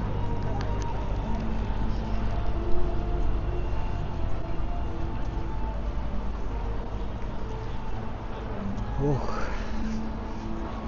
Некогда, еще, по-моему, при Николае II, когда Зимний дворец был терракотового цвета, такого кирпичного, здесь был забор и до Невского. И вот этот сад был за забором.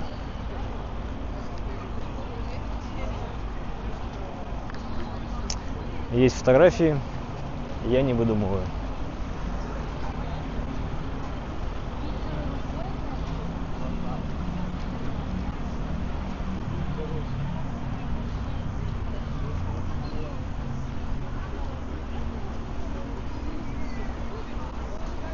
Ребят, идем кататься?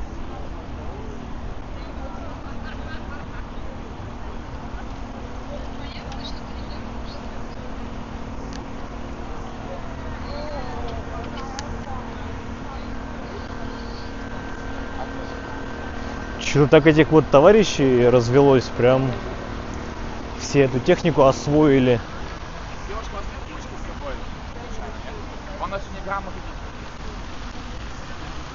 Смотрите, какая громадное облако сладкой ваты получается. Ну и фонтанчик. Фонтанелла. С монетками на дне вижу.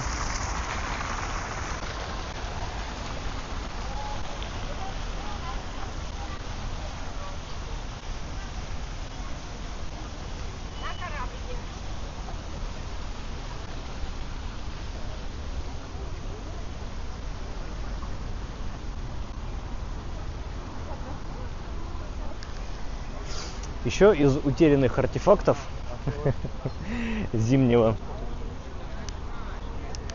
Вот здесь на углу, на 3-м этаже, был балкончик. которой Коля второй выходил с женой. Тоже есть фотография.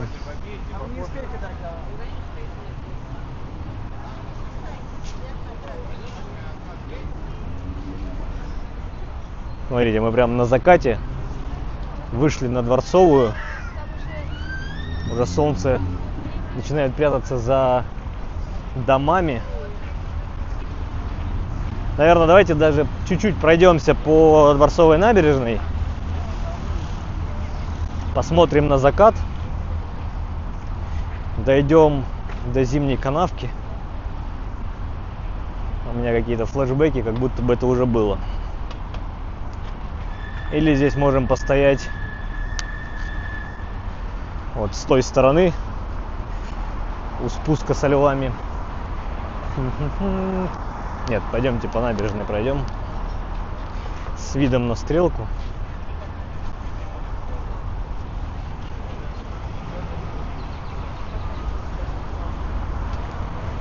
Вот у нас направо уходит Дворцовая набережная.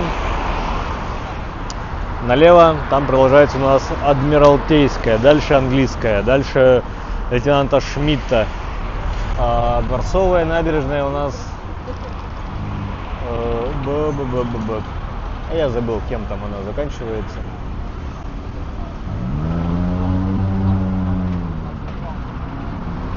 Кутузова, господи, вот. Дворцовая переходит в Кутузово.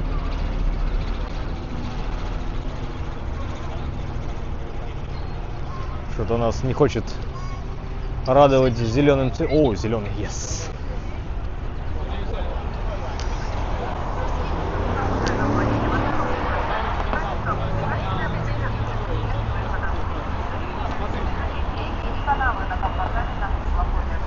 Да, провожать закаты, встречать рассветы.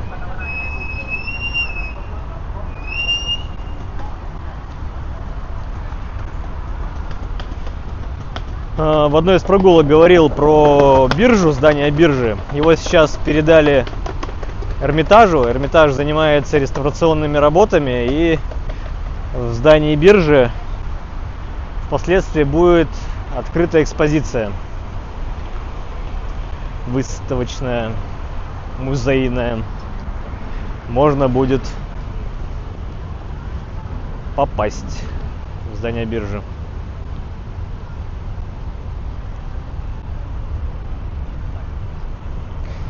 Да на Балтике в целом, Елена, у вас красивейшие закаты. Когда у вас именно солнце заходит в море, это великолепно. Вот, например, в отличие, да, от Крыма, от южного берега Крыма, все закаты, ну, скажем честно, не очень. Потому что солнце заходит за гору. Людмила, про львов. Скорее всего, они до сих пор на реставрации. Не опять, а до сих пор. Они все лето как убрали их, и как отвандалили их, как сняли, увезли на реставрацию. Реставрация быстрой не бывает. Ради того, чтобы просто посмотреть, на месте или нет, я, извините, дорогу переходить не буду. Просто если перейдем, то с концами. То есть и пойдем туда, к Медному всаднику. Но нет, мы сейчас идем к Зимней канавке, чтобы нам оказаться с этим замечательным видом на Стрелку. Я даже, наверное, сейчас переключусь в камеру с широкого угла на просто камеру. Оп. Ну, слушайте, надо ездить в Сочи. Я бы не то чтобы там поспорил. В Сочи ведь есть свои приколы и свои отрицательные стороны. Вот и все. Как бы тут в разное время года разное должно быть. Вот тут отходит метеор. Скорее всего, пойдет до Кронштадта. Хотя я что-то там людей особо сильно не вижу.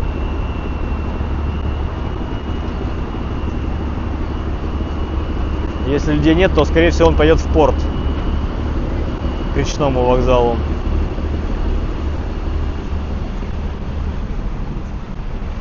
Так, все-таки дойдем до Зимней канавки. Отличнейшие виды там открываются, доложу я вам.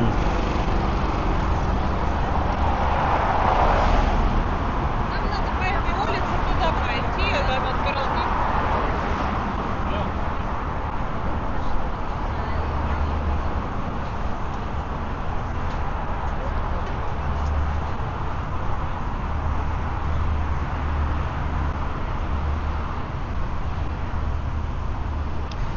Стены Петропавловской крепости затянуты в триколор. Не случайно. Тут как бы и вроде бы и патриотизм, и скрыты реставрационные работы. Чинят стеночки, чинят. А то очень долго и давно предупреждали о том, что ходить вдоль стен Петропавловской крепости опасно для жизни, ибо может прилететь снег башкам.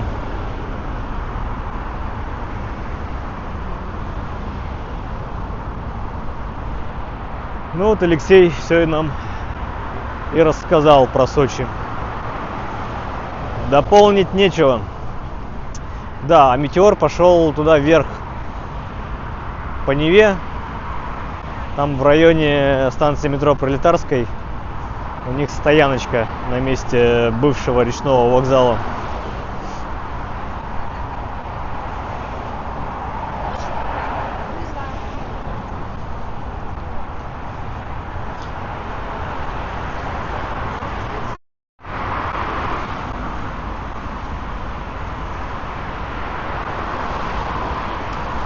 Вдалеке еще у нас чуть правее Петропавловской крепости виднеется голубой купол соборной мечети Санкт-Петербургской. Оно непосредственно связано с именем эмира Бухарского, последнего эмира Бухары, Алим-хана.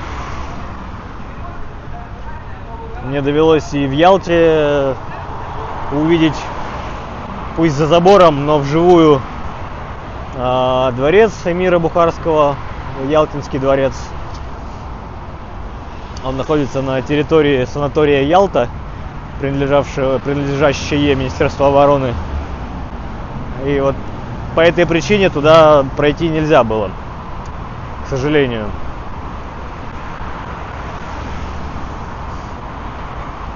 Но эмир Бухарский Алим-хан был и почетным жителем Ялты.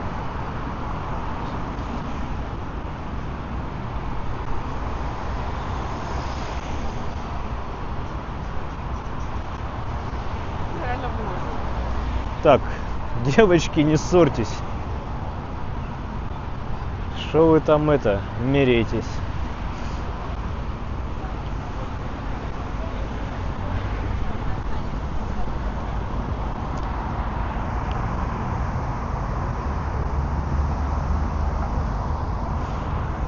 Как вам вид? Имеет.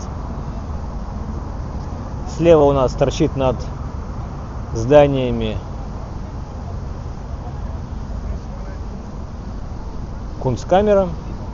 Ну а прямо по курсу у нас здание биржи. Справа от нее две растральные колонны. Справа также виднеется и... Давайте я сейчас наведусь и чуть-чуть приближу.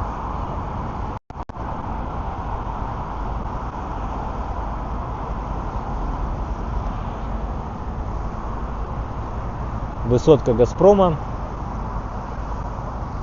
Поговаривают, что она уже даже частично начинает открываться. В нее начинают переезжать работники Газпрома. Лобби, первый этаж с кафе и ресторанами уже открыто для посещения. Но туда чуть ли не какая-то очередина собирается, чтобы попасть.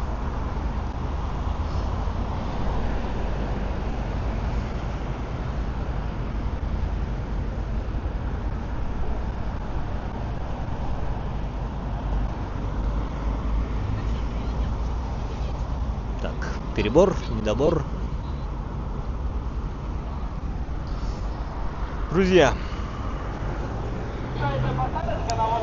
2 с лишним часа нашей прогулки пролетели как один миг. Вот уже белые ночи не белые. О, кстати, летит желтенький кораблик. Это паромная переправа, по-моему. Водное такси в Петербурге мчится. Друзья, я здесь уже закончил, дальше никуда не пойду. Мы у выхода из зимней канавки.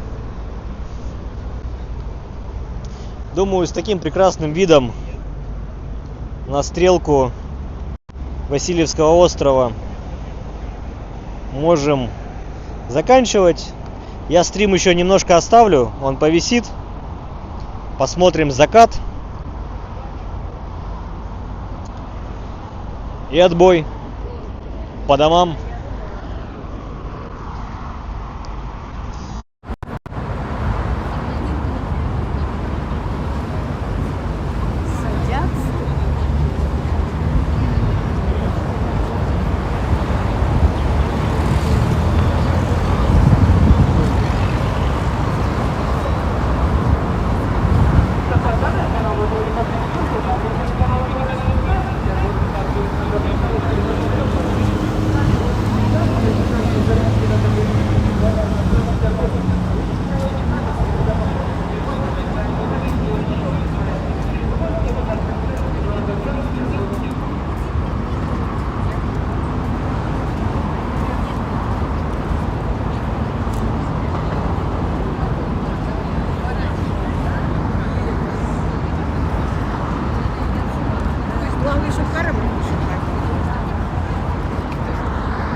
Здесь я все это вживую смотрю.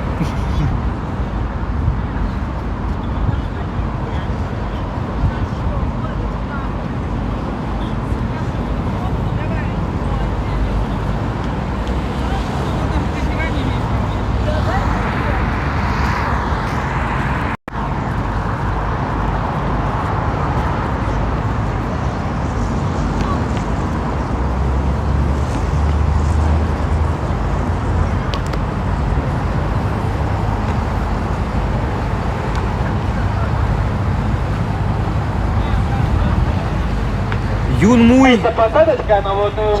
Блять, что он там орёт? Юнмуй, вам спасибо большое за такой великолепный донат.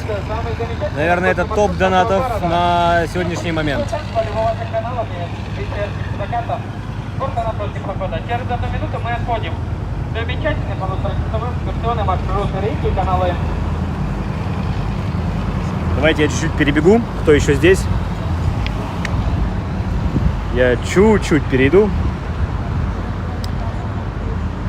Тут есть люди, которым вы тоже можете стать или пока что позавидовать у экранов, но приехав в Петербург, вы можете оказаться одним среди них.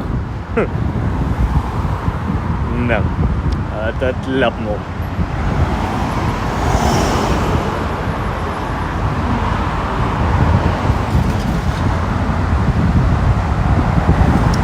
Очень мне вот для всего этого нравится вот этот ракурс.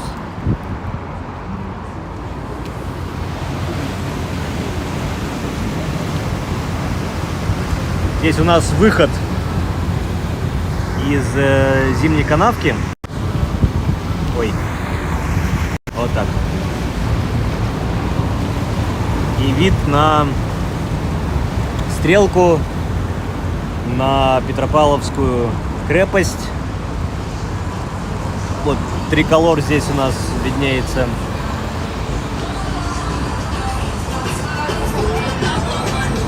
Ну и именно вот здесь у нас очень хорошо сидеть и любоваться.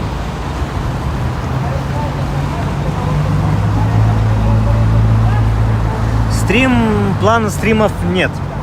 Вопрос, когда следующий стрим. Вообще у меня какие-то были идеи хотя бы раз в месяц стрим проводить. Иногда бывает чаще, иногда бывает реже. Зависит от погоды, от настроения, от загруженности, вообще от идей.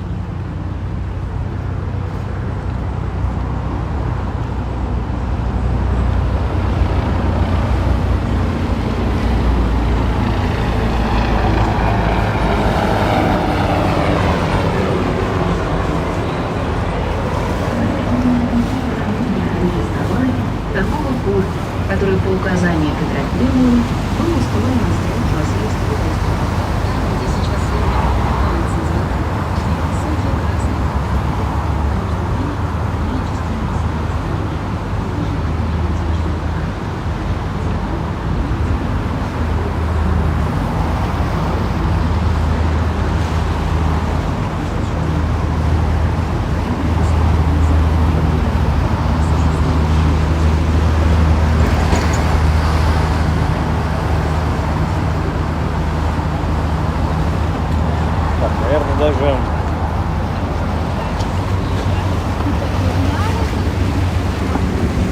Даже, наверное, постоим.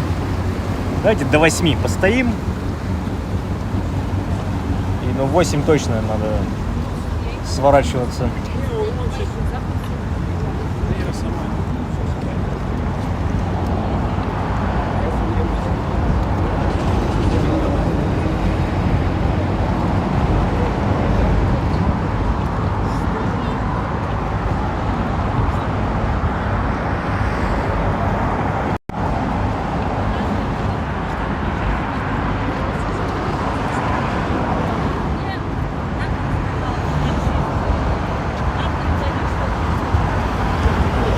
Ну, смотрите, объявляю ли я о предстоящем стриме.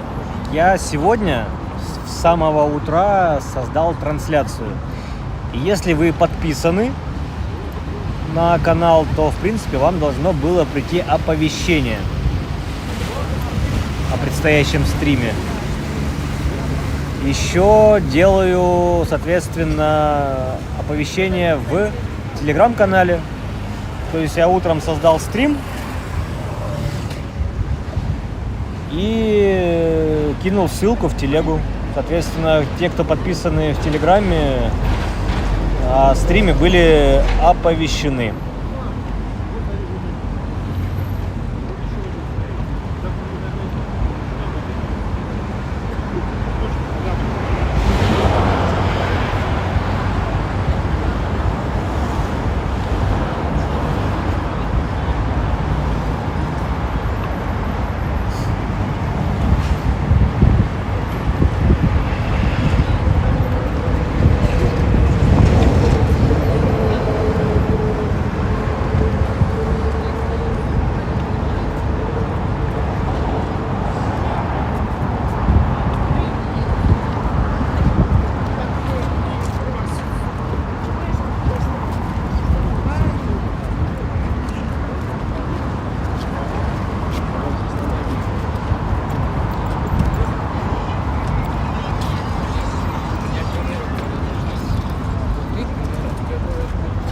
Ссылка есть на телегу, в описании к видео есть все ссылки. Также бот в чате ссылку на телегу кидал.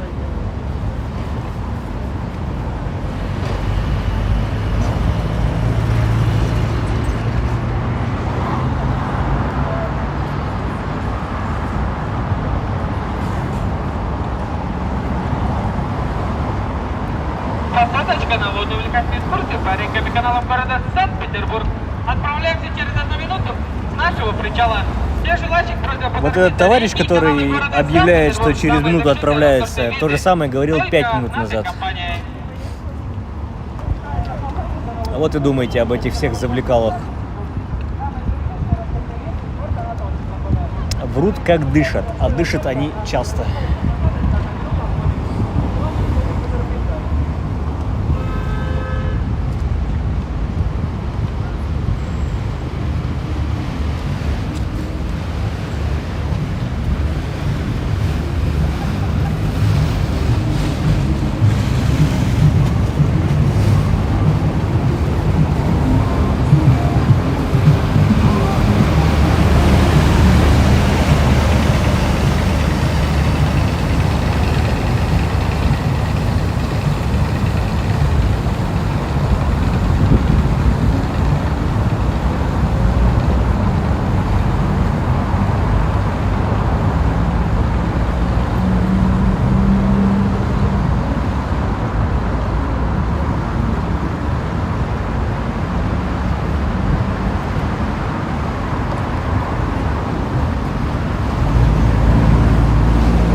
Совершается посадка на водоувлекательную экскурсию по рекам и каналам города Санкт-Петербург.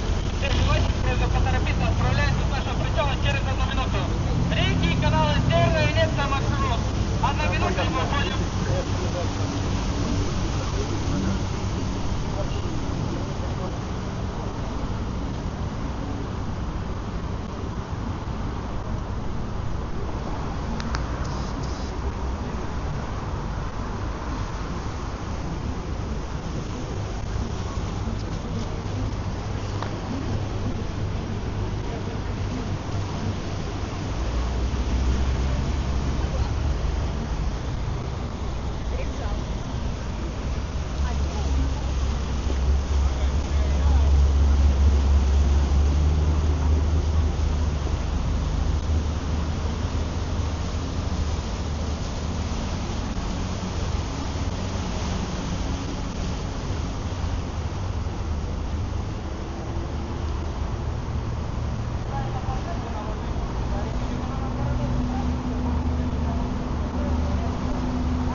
Посадочка на водоувлекательной экскурсии по рекам и каналам города Санкт-Петербург. Через 30 секунд мы отправляемся. Все желающих ждем на причале.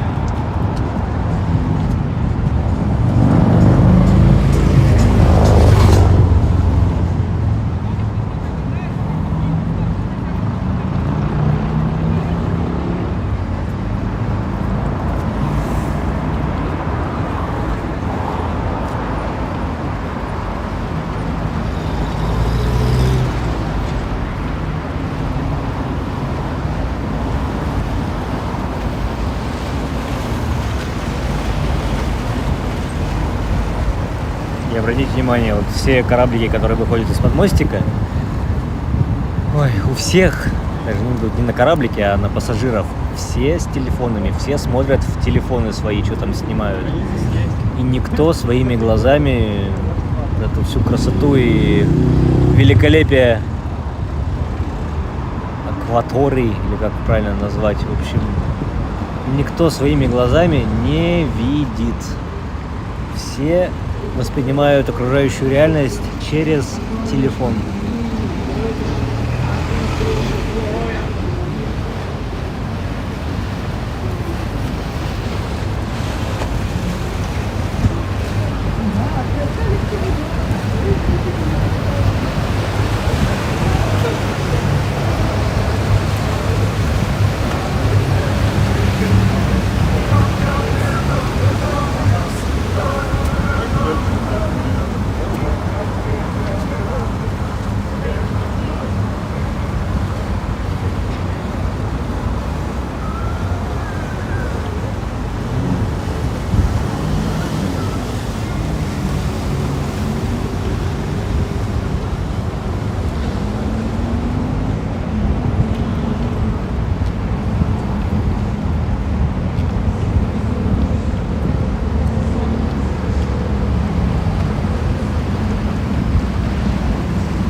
Максим, вам докладываю.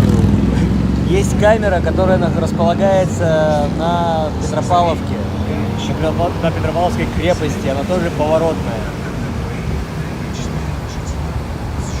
Есть камера и на Адмиралтейской набережной.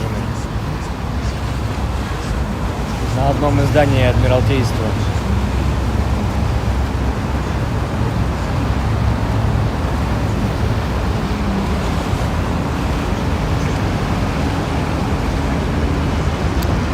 Есть камера у Авроры в Анахимовском, видимо, училище.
Друзья, 8 вечера, все, Арес, заканчиваю, батарейка садится, я сажусь, дела тоже не ждут, надо поделать. Спасибо, что были со мной, спасибо, что, если вдруг подписались только что, очень рад новым зрителям, новым подписчикам. Всего хорошего, пока. Уже, кстати, и фонари зажгли. Только что, вот прям только что загорелись фонари. Ладно, всего доброго, пока-пока.